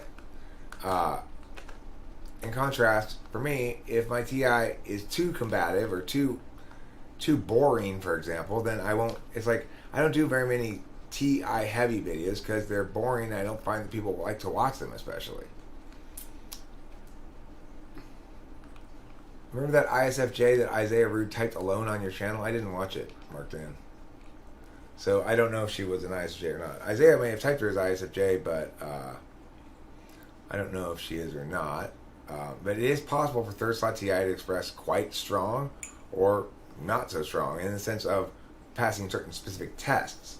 But the thing to remember is that TI expresses not only as a skill that you can test, it doesn't really express as that exactly, apparently. It sort of correlates with that skill, and that goes along also with a certain amount of practice. But what it does correlate with more definitively is the value matrix. Like, she's TI third slot. Fairness is very important to her, and she's selfish about it. Yeah. It's important to her when it applies to her. It's not so important to her when it applies to somebody else. Other people know. And that's an indication of FE instrumental value and TI absolute value. Do you think that's why INFJs can sometimes come off as cold? That's probably part of it. I think the other reason INFJs can come off as cold is that they countervalue FI. They both countervalue their own FI, and they countervalue other people's FI. Other people's FI tends to annoy them, even though they rely on some display of FI in order to manage people's emotions. Yeah. They want that display of FI to allow them to manage those people. They don't like it when the FI overwhelms their ability to manage those people. Oh my gosh, no way. No way. ISFPs do a great job of managing other people's FI. I mean, our therapy teacher that I had in New York, she did. I mean, I could deal. Like, I had to sit there and like either really focus or put my earbuds in to like tune people out. She was always able to like command a room and understand everyone's like read, like their personal read. It's very, very interesting to watch and hear. Current copy says, Rachel, you feel you were hot and cold? Do you want to be part of the group, but the group annoys you at times? That's a weird question. It's an interesting question. I want to take a stab at it first for the hot and cold thing. Rachel generally displays her affect is very steady. Now, I can tell when she's mad. Yeah. You know, when she's mad, her affect is much more like shit on something, and then at some point she'll raise her little middle finger at somebody because he pissed her off. You know, Yeah. which I find kind of like adorable and delightful. The thing is, where was I going with that? She's not exactly hot and cold, but she's steady or destabilized. Mm-hmm. So things in the world can destabilize an INFJ, which will cause them to be. They may appear like to heat up all of a sudden, or in one way or the other. But by and large, they don't. They prefer not to be subject to that so much. Do all INFJs have a secret side? The interesting thing about them is they're so busy focusing on stuff outside of themselves that you know. I mean, everybody has a private component. Everybody has an agential frame or an illocutionary frame where you deal with the aspects of yourself that don't get publicly manifest by Octavio. But some people are less focused on that than others. So the fact that when Rachel and I go to bed together and are lying in bed, we have trouble falling asleep because we're both attending to whether the other person is fallen asleep yet, means that we're not paying a lot of attention to our own secret side that's not about that.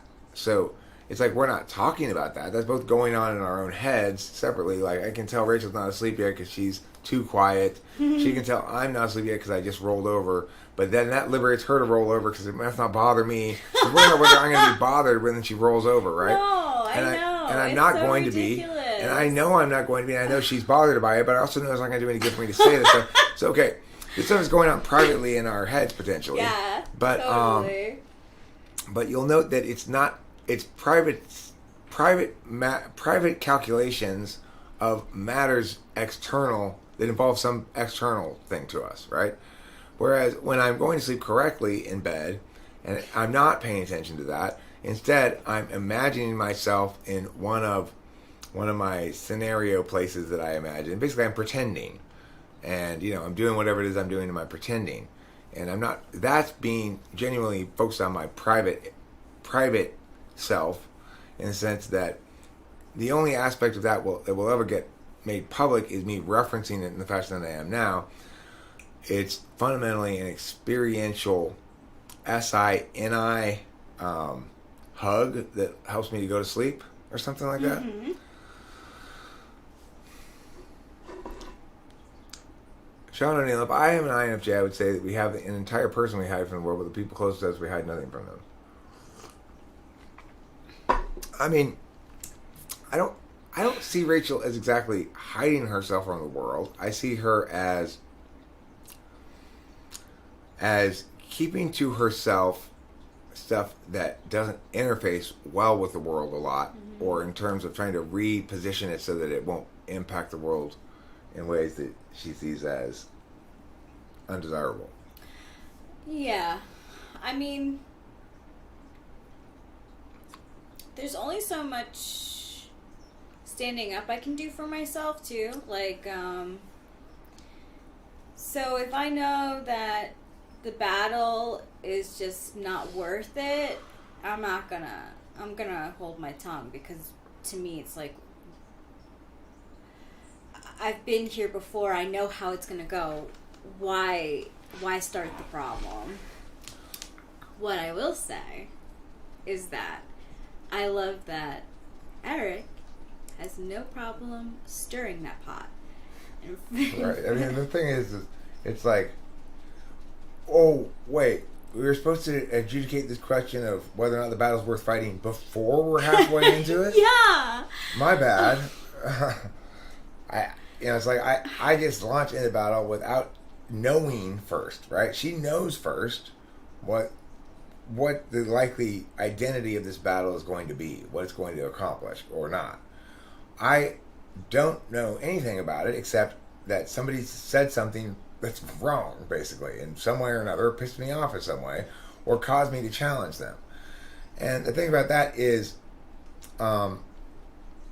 taking that approach of chasing things down means that I sort of seize the frame and allow the thing to become something different than the NI knower knows it to be before I act upon it. Acting upon things changes them. That's SE's fundamental value, is to change things.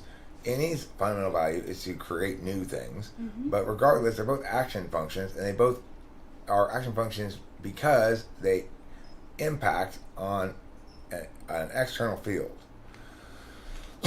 So if I say, wait, did you just say meow? That impacts on the external field. Specifically, it impacts that other person I'm talking to in ways that cause them to hold on, wait. Do I need to check myself because I'm being judged all of a sudden, right? It's like I'm being questioned. I'm being asked to be specific and to pin myself down on what I mean on things. It causes people to put the brakes on because all of a sudden they're no longer comfortably moving along in autopilot, assuming that you're in the same frame or that they're controlling the frame, and they don't like that. It depending on the kind of person they are and why they're being the way they are. If they piss me off, they've done something wrong. It's not like I go and yell at people for fun. In fact, in general, I try to just go roll my eyes if I can, if I have the self-discipline to do it. But if indeed I'm holding somebody to account, it's not arbitrary. There's a reason for that. So it's like, Cloud and Yeti are made for each other. They are. Match made in heaven. I was thinking the same thing. Same thing. You two, really. You found your best friends, each of you. I never use Shift plus I to make I just use the L key. I've done this since the first grade. What function is the most likely culprit? Also, which function is most likely to answer this?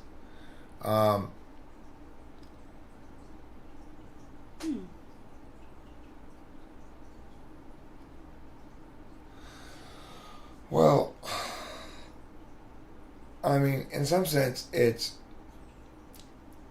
an NI understanding of it, right? That a capital I is a capital I purely in its communicative sense.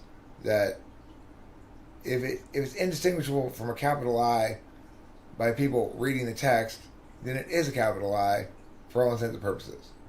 Of course, the problem with that is if you were to convert that into from one font back through like my eyes, a binary representation of it back to another font, it would come out not as something that looks like a capital I, but something that looks like a little L. So, for example, depends on the font, right, as to whether it's going to look like actually a capital I. If you oh, you're here. You wanted to talk to me, huh? Hey, what's up, Freddie Fortunato? You know, the interesting thing is, Yeti, it works either way.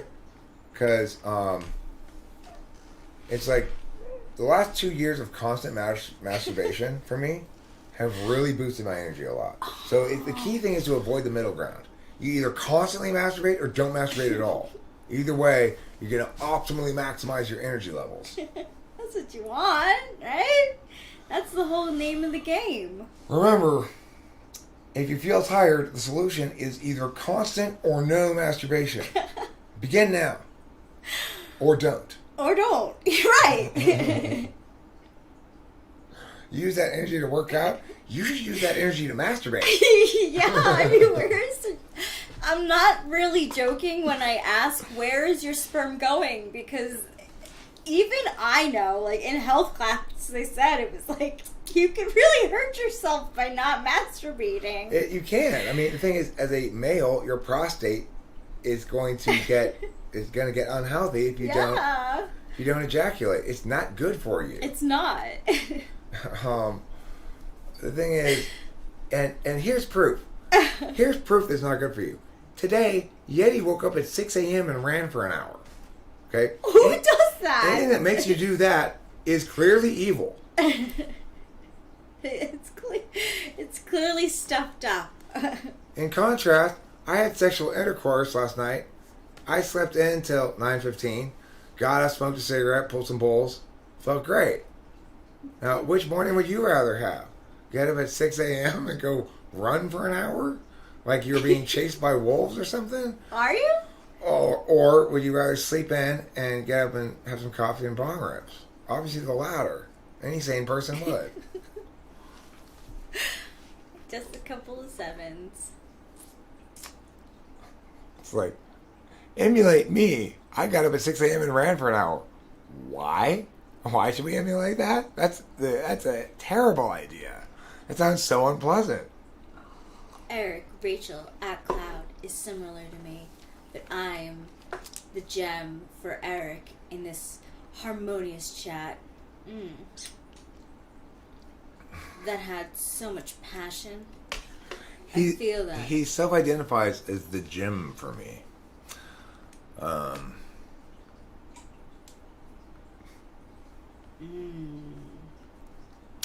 keep that in mind.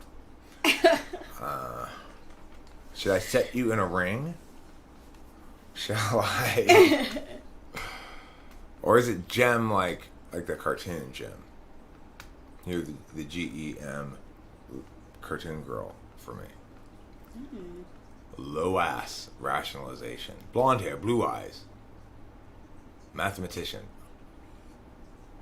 Would you believe it that actually both of us have had lighter hair and dark eyes. That's interesting. Mm-hmm. I did dye my hair black once when I was in college. Did you? Mm-hmm. So I did briefly have black hair. Oh, Reeves wants to debate with me about something? Sure, Xavier Reeves, we could debate about something. You want to talk about your mom's face? What's the resolution? Xavier Reed's mom's face is a hoe. I'm just joking. Ooh, I hope that he has a mom. That's what I'm always afraid of. That's why I say, I'm like, what's your boss like? Because, like, a lot of people have bosses. But I don't know anymore. There's a lot of people working from home. So that's changed too. What exactly is the benefactor-beneficiary relationship? Well, functionally, it means that the benefactor is the one who they have the beneficiary dominant as their third, and the beneficiary has the benefactor's dominant as their sixth. So I've got TE sixth. My dad has NE third. That means he's my benefactor and I'm his beneficiary. For ENFJ, I have FE third and they have NE sixth. So ENFJ is my beneficiary type. I do like being a 7 right now. I especially like being a 7 now that I'm with the 7. 7 can be, I don't think it's one of the more common. It is common, but I don't think, like, I knew a lot more other, like, I could definitively say that growing up, I only knew one other 7. Like, for sure he was a 7. No, we're not talking about numerology yet. We're talking about Enneagram numbers. Yeah. And I am, in Chaldean, like, Kabbalah, astrology, numerology, I am a 7 as well. I am much a 7 person. Like, but being a lonely 7, it can be confusing because it's like... Everybody else tells you you're doing it wrong. Yeah. Freddie Forgiato asked, what about the third and sixth slot make them worthy of a specific relationship archetype? It's not just that. It's the dominant in the mix. So, and the polar. So, look, the thing is, my dad's polar is NI, but I ignore NI. So, his polar never really makes him vulnerable to me. Exactly. I mean, it still does, but that more so as I've gotten older, right?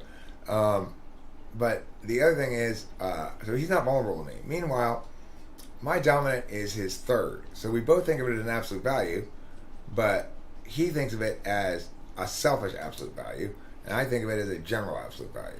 So in other words, when I provide general NE that is a value because I'm more nuanced at it than he is in the third slot, he doesn't want it because he sees NE as something that you get to do for candy purposes. It's a reward thing. It's like, I want to do the fun part. Why are you trying to do the fun part? FE is kind of the same way in the sense that it's like, I perform, you engage with me as audience members, rather than the other way around. Yeah. You are welcome, the Archfiend. The Archfiend. Numerology is garbage and a gateway to occultism. Avoid it. Thank you. I'm not worried about gateways to occultism. I know, neither am I. I just don't believe in that shit. Like, I haven't read the Mistborn books now. Sorry to interrupt you, Rachel. Oh, no, you're fine. I just... But I am impressed with Brandon Sanderson. He saved the Wheel of Time series. You know, when I first heard about the fact that he had come in and started co-writing them, I was hesitant about it. When I first heard the fact that the Wheel of Time series was concluded without Robert Jordan's involvement, the last book was written basically by Brandon Sanderson entirely, except from notes by Robert Jordan. When I first heard that, I was like, okay, that's terrible. That's not good.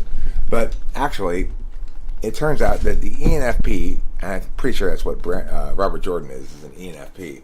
He really just, he couldn't contain his NE. By the 7th book, the books were moving along so slowly, were dragging so much because he was trying to explicate all these different ideas that he had, that I was about ready to give up on the series. And then Brandon Sanderson comes along in the 8th book and starts moving shit along again, and it's way better.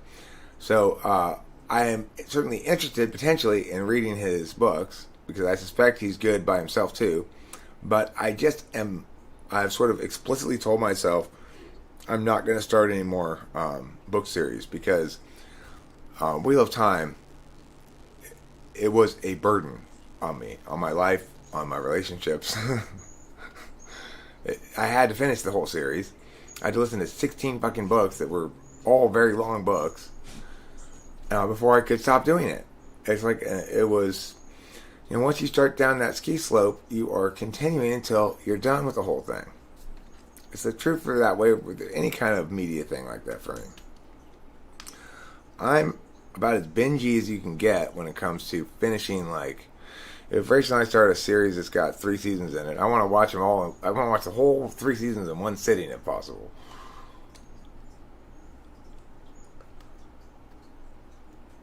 I can't wait for Cobra Kai. Okay, but Archfiend, you say you don't have to believe in it. A lot of people in the occult only care if you engage in the rituals they said for you. Avoid, please. But why does their perspective on it matter more than mine? It's like, the occult is something that people have a intellectual relationship with ideationally. Like, they either think it's a way to attain things, or they think it's evil or contrary to some sort of normative frame like God or whatever. But what you're saying is, you don't have to believe in it. A lot of people only engage in the occult, only care if you engage in the rituals. Well,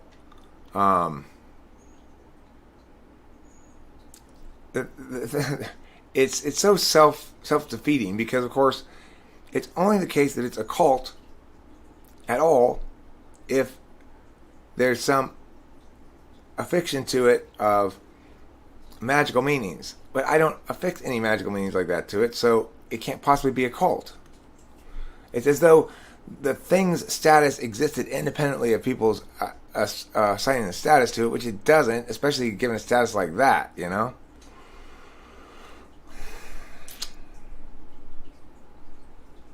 Having said that, I have my own magical thinking frame that precludes me from doing certain kinds of things that I perceive to be bad magic. So, I get what you're saying, but my point is, it's a magical thinking frame. Why would your perception of what comprises bad magic be better than mine? Or why would somebody else's perception that what I'm doing is bad magic be more correct than my actual understanding of what I'm doing? It would never be. It would always be less correct. The Dune books were all great. Never started that series. Never started that one, Sean. So I don't know anything about it. It's a rare one that I never read. Despite the fact that I was deep in the genre in general.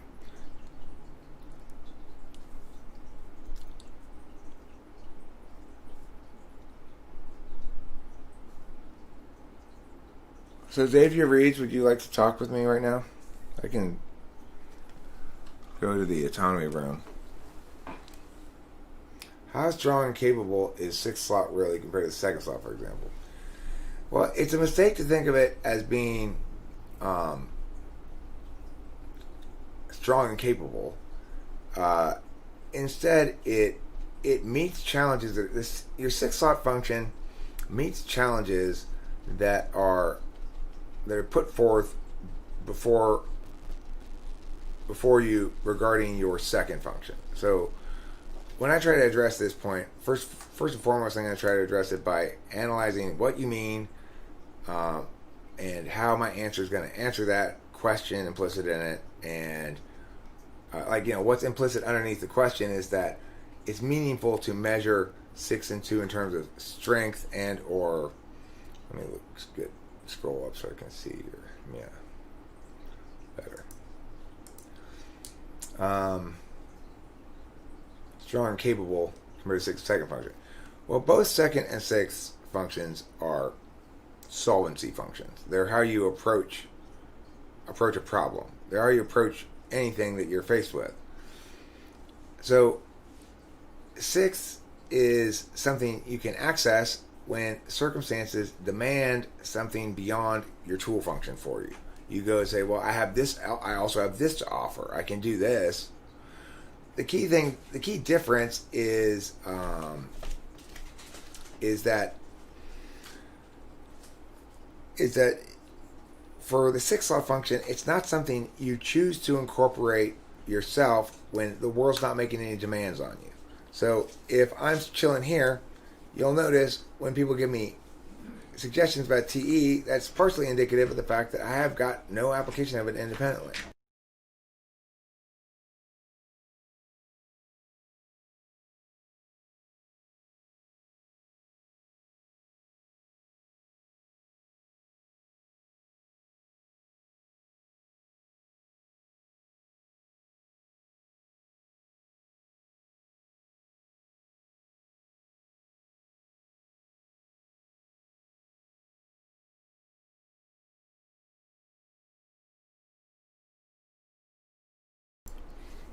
Contact. The main kind of like ass kicker of the staff, you know? Right. Yeah. So, Okay. Okay, cool. Thanks, Dad. The reason you lost audio, Mr. T, is because I muted when my dad came in. 6 slot is between first and second slot. 4th is like second. This is my conclusion. I share it. Well, okay, that's silly. The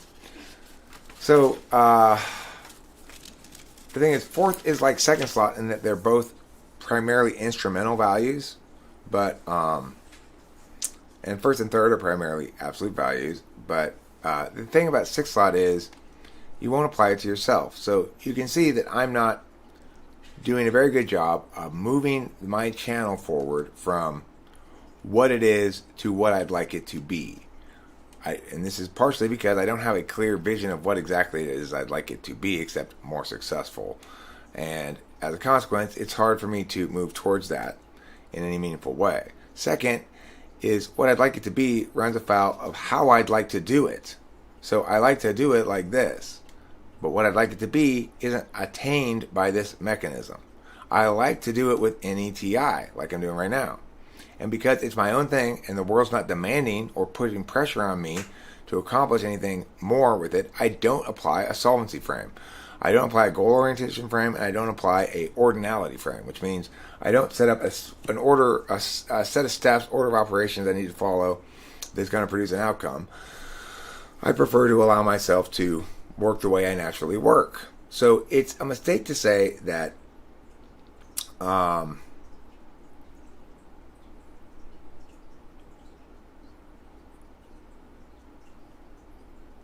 well, okay, but it is true that there can be objectively immoral actions, such as ritual sacrifice, that is immoral for non-magical reasons.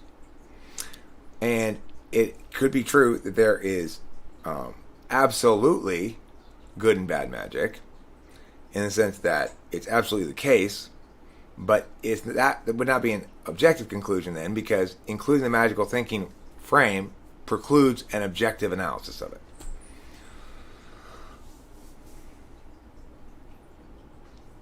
No, there's no TE reasoning. There are TE frames that inform how people reason, but My bad. She's the nurse, not the. Oh, okay. Okay, that's better. Huh?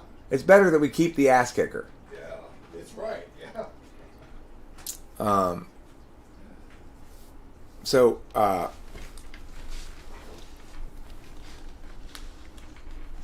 okay, so FE is not objective morals in any meaningful sense. I've gone over this plenty of times, Yeti, and I don't really want to bother responding to you because you don't read them well. So the reasoning deals with objective data and using that to justify his points. Let's see what that says.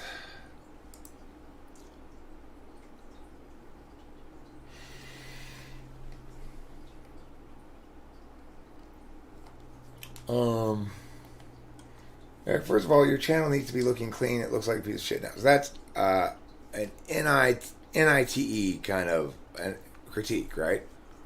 In the sense that it's saying, I'm assuming a value of an outcome-oriented frame is prime over what you feel like doing. In other words, the other party's experience of it matters more than your own. Is both FETE, it's sort of. Let's see.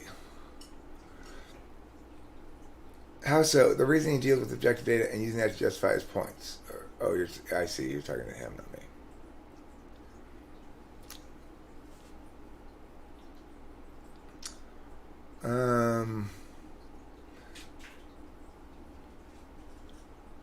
So you should listen to Sanderson's Mistborn trilogy. He elevator pitches it as high fantasy meets My Fair Lady. I think you'll appreciate the magic system and how TI it is. Probably. Yes, my TI probably is higher than yours, Yeti.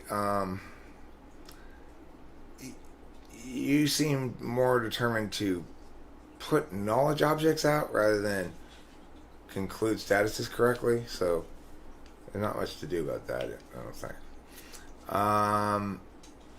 Lawnmower, what do you consider witchcraft? I've heard many different definitions. Christ, the only truth, so I ascribe to that, says is referring to Archfiend. Eric, when you say I don't reason well, it's because you have 50 years living, developed second slot TI. I'm 19 years developed.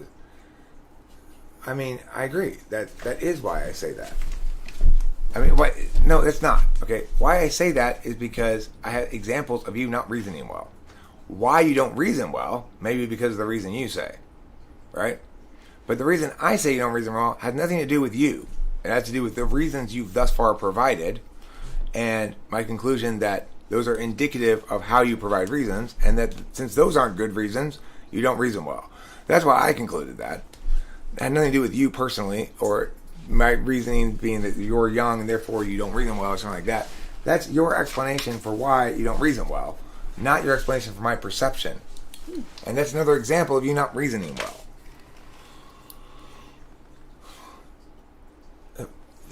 But I'm studying pure mathematics, Eric. Another example of you're not reasoning well. That's not responsive to what I'm saying.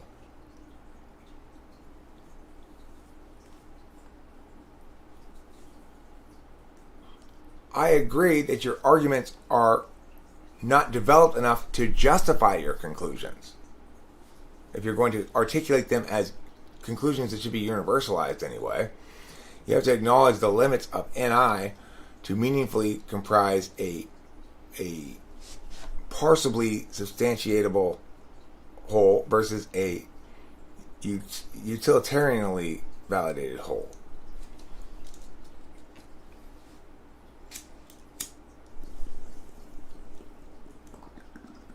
But note, Yeti, it's meaningless to say your arguments are not developed enough. That's meaningless to say.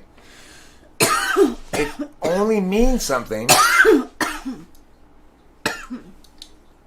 It only means something if you say, my arguments are not developed enough to substantiate my conclusion.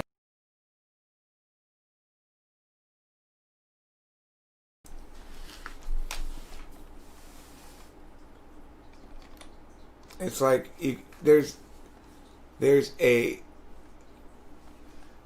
It's not like your arguments could be developed enough independently of any purpose. That's developed enough for some purpose, and the natural purpose is to justify adequately your conclusions. Eric thinks ENTP communication patterns are the only objectively correct ones, and all other types should conform to it. No, I don't think that. I think that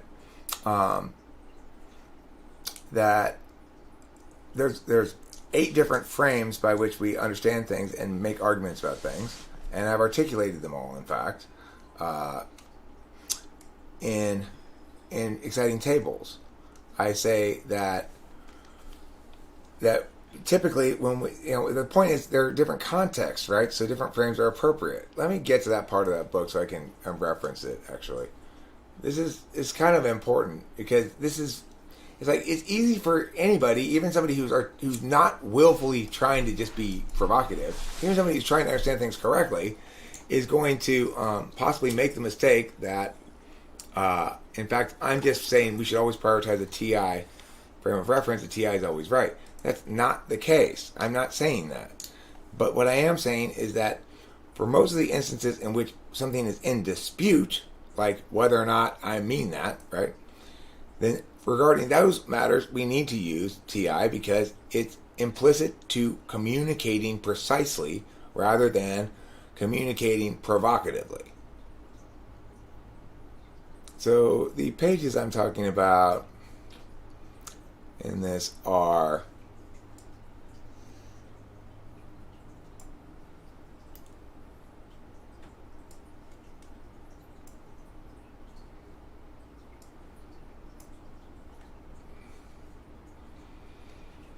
right here.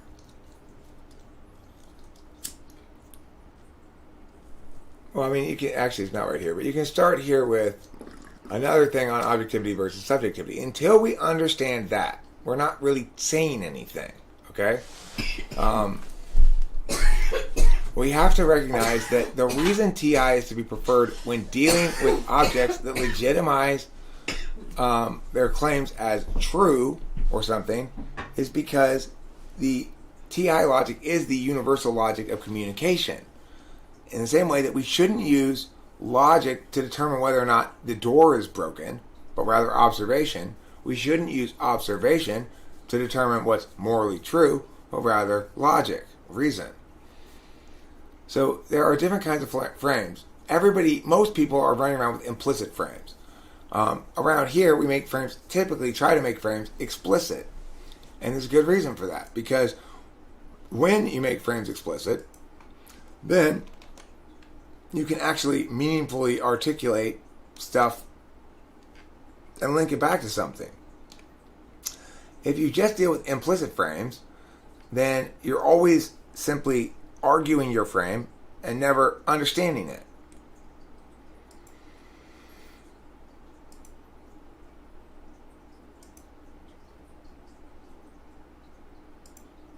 Okay, so let's look at this here.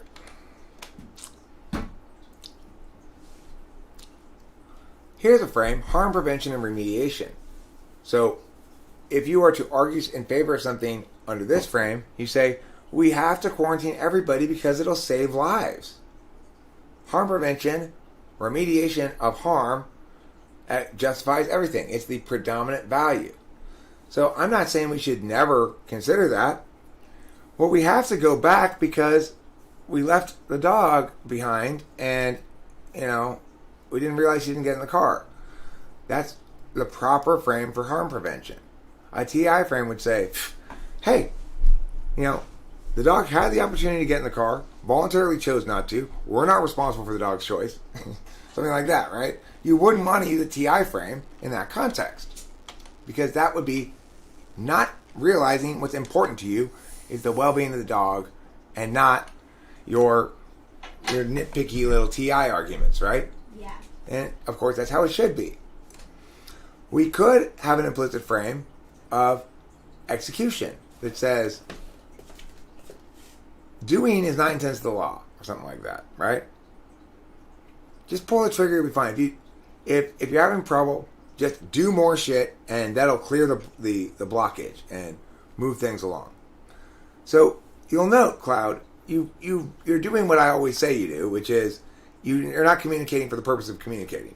If you were purposely communicating, you would be interested in what I'm saying right now about how, in fact, I do not always prioritize a TI frame.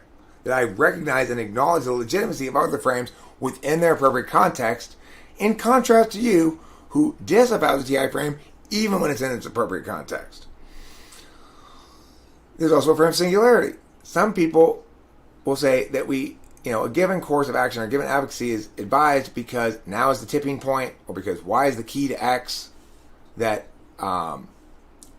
there's a singular choice that's going to work and all others are going to fail, or something like that, or that a single factor is determinant in the matter at the expense of other factors that may have interest in it, is a NI consideration, an NI frame. We don't typically successfully argue with NI frames because NE is too good at saying, well, you say this is the only possible way that we can get there, but how about this and this and this if you consider these other possible ways? At that point, you're putting the burden on the other person to negate the possibility of these other ways because they've made the claim that it's only this way it's going to work. And since you're just trying to negate that only, they then have the burden to negate all of your possible things as not actually possible, and that is argumentationally too strategically disadvantaged. Nicole Kidman's character was supposed to be a beta kitten sex slave all along. Kubrick intended it to be that way. What movie is it? Eyes Wide Shut? Another frame is representationalism. The notion that inclusion and equality are implicit goods. This is FE, basically, saying everybody should be happy. That, the best solution is one that compromises to make sure that everybody's equally happy, at least. Well, that's not necessarily the case at all. Obviously, there are some circumstances in which one side is clearly right and the other side is clearly wrong, and the compromise is clearly terrible. So, Solomon's baby. The biological mother and the fake mother came and they both laid claim to the baby. Solomon said, cut the baby in half. The biological mother said, no, give it to the other person because she didn't want to see her baby die. Nobody who's sane will say that the best solution there is to cut the baby in half because it's the most fair. Because it's the most equal. Because equality doesn't equal fairness. So representationalism is sometimes the right frame. In other words, if in fact we have a limited amount of food and 10 guests, then each of the guests should have access to 1/10 of the food. That's the correct application of representationalism. But even then, it needs to be checked by the actuality of differences between people. So if one of those 10 guests is a baby, they don't need their full allotment of food, and that extra allotment should be split up amongst the other people, presumably. There's another frame, originality. Originality says we need to try something new, or why don't we try this? At least it's never been tried before, and so it's got more potential for surprising us with its results in some way, pleasantly or unpleasantly, than does something that's not new. It's rarely used as a justification for things, that we ought to prefer something because it's new explicitly, but it's often used as a justification for things implicitly. In other words, people will put new on a product as though that makes it better, without explicitly saying this product is better because it's newer. It's conferring that message to people. Reliability is another frame. It expresses mostly as risk avoidance, untried prescriptions, and it's the opposite of originality. That which is tried and true ought to be prioritized over that which is speculative. But then the main two frames are relative absolutism and absolute relativism. In other words, TI, relative absolutism, and TE, absolute relativism. The reason we call TI relative absolutism is because things are absolutely so in TI, binarily so, but it's relative to parties' agreement on that, or the parsing of things, or other things like that. In TE, things are absolute, the door is broken, but it's relative to the subject. According to me, the door is broken because I think the door should work like this, but according to you, the door is not broken because you don't think the door should have that function. The door is inadequate in its current state because it doesn't have a doggy door in it for the cat to get in and out. Well, I would say no, it's not. That's not a good idea to put that because then the other cats in the neighborhood will get in. And then TE goes, well, we could put a collar on the cat to make sure that it's an electronic barrier so only she can come through it. And I go, okay, no, your fundamental problem here is the absolutism with which you're approaching the question, that there needs to be an alternate reality to the current one because the current one's imperfect. It is true that I have to get up and play cat doorman all the time. And it's also true that the solution proposed by some people, namely a doggy door with a collar around the cat that is a key basically to let them in, so that other cats that don't have that collar will get shocked if they try to go through the door or something, that would solve that problem, quote unquote. Except I don't like that solution at all because it imposes things on the cat, right? The cat doesn't want to have a collar. And I don't want to go through all the hassle of managing all that shit. I'd rather just come to terms with the fact that I'm the cat's doorman. I can live with that. Not a big deal.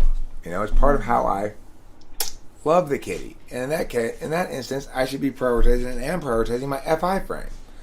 Because I love the cat, I don't mind doing this benefiting of her or, you know, catering to her. I find it gratifying. Like, this is how one loves. Okay. In contrast, absolute relativism is the idea that words don't actually mean things, that people mean things, and they either successfully convey it with words or don't. Now, obviously, this is an absurd notion. Words mean things. People try to convey meanings, but people don't mean things other than what their words say. The idea that morality, for example, is somehow determined by FE is insane. If you think morality is determined by FE, then what's moral is what's most popular. If you think morality is determined by TE, then what's most moral is what's most effective. If you think morality is determined by TI, then what's moral is what's most fair. Now, if you think morality is determined by FI, then what's most moral is what you want to be most moral. So which of those statements is obviously the case? TI. What correlates with morality? Fairness. Does what you want correlate with morality? No. Does what's effective according to your frame correlate with morality? No. Does popularity correlate with morality? No. So obviously morality comes from TI reasoning. Now, granted, it links to something that everyone sort of universally authentically values, which is the absence of suffering. But note that for people who like to impose suffering on other people, somebody who gets a kick out of torturing, for example, that's an FI motivation. That's FI. Their feelings are driving them, not their logic. There's no logic to intentionally causing somebody to suffer. There's no justification for it as by TI grounds. There's no real effectiveness to it by a TE grounds. You could say I have to torture this person to get some piece of information out of them or whatever, but even then, that wouldn't necessarily mean you like to do it, right? It means ideally, if it's just a TE frame, you're very grudgingly and doing it because you feel it's justified by the ends. But if it's an FE frame, well, you're not going to like that at all because it's not going to receive widespread consensus that what you're doing is good. It's going to be quite controversial.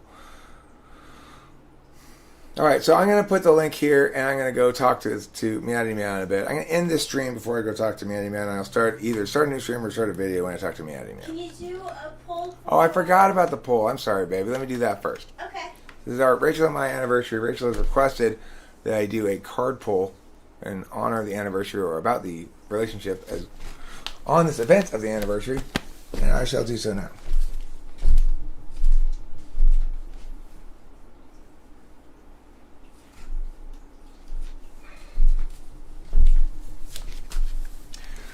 Okay. This card represents what came before this relationship. The High Priestess. So I read this as saying that the seeds of this relationship began in your intuition. Now, this card represents the beginning of the relationship. Six of Pens. Community. So, in other words, there was kind of an FE thing about it at the beginning, which was it was something for public display and consumption, status changing in the official world and stuff.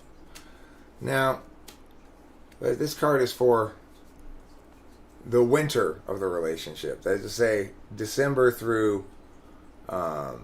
March, yeah. Where Rachel was either in New York or things were going crazy around here. Justice. Interesting. In other words, there was still an accounting to be made that would have produced justice, which is why you had to go back there. And in fact, it did produce, I think, a much more just equilibrium in the aftermath of it.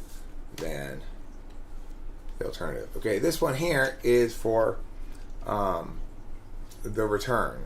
The period that begins basically after we meet with the psychiatrist and stuff. Crying over spilled milk. So right at the beginning, I think there was it took us time to deal with the residuals of the difficulties we'd had prior to that. Yes. And the main thing was to keep focus on the Two of Cups. And this one represents the summer of 2020, sort of the COVID apocalypse, fire, whatever period. It's very much like that. It's lots of cups to choose from. That's happening there, and that's happening there. But also within our own lives, I think we're like we're wallowing a bit in making lots of unencumbered and uninhibited choices. Yeah. Like, let's watch this right now. Let's do this right now. Yeah. We're enjoying that. So, and then this represents the anniversary and our position now going forward. Things to look. I get this. This is our status quo. The Hermit, interestingly. What is the status quo? This is not so bad. This is like where we are right now. This is totally us right now. And lastly, this is the path forward from this September anniversary, what to look for going forward. Judgment. So interestingly, we got 4 major arcana in there and 3 minor. It's rather a lot of import in a 7-card pull. It's a lot of import. Yep. Okay. I like that. So cool. All right, I'm going to end this now. I'm going to put the link to that place for Homie, and then I'm going to go there and talk to him. I like thinking of our relationship as judgment, because it's like a theme in our relationship. Well, Justice. It's the fairness card. Yeah. http://www.whereby.com, or do I not need the www? Thank you, Curious Kyra.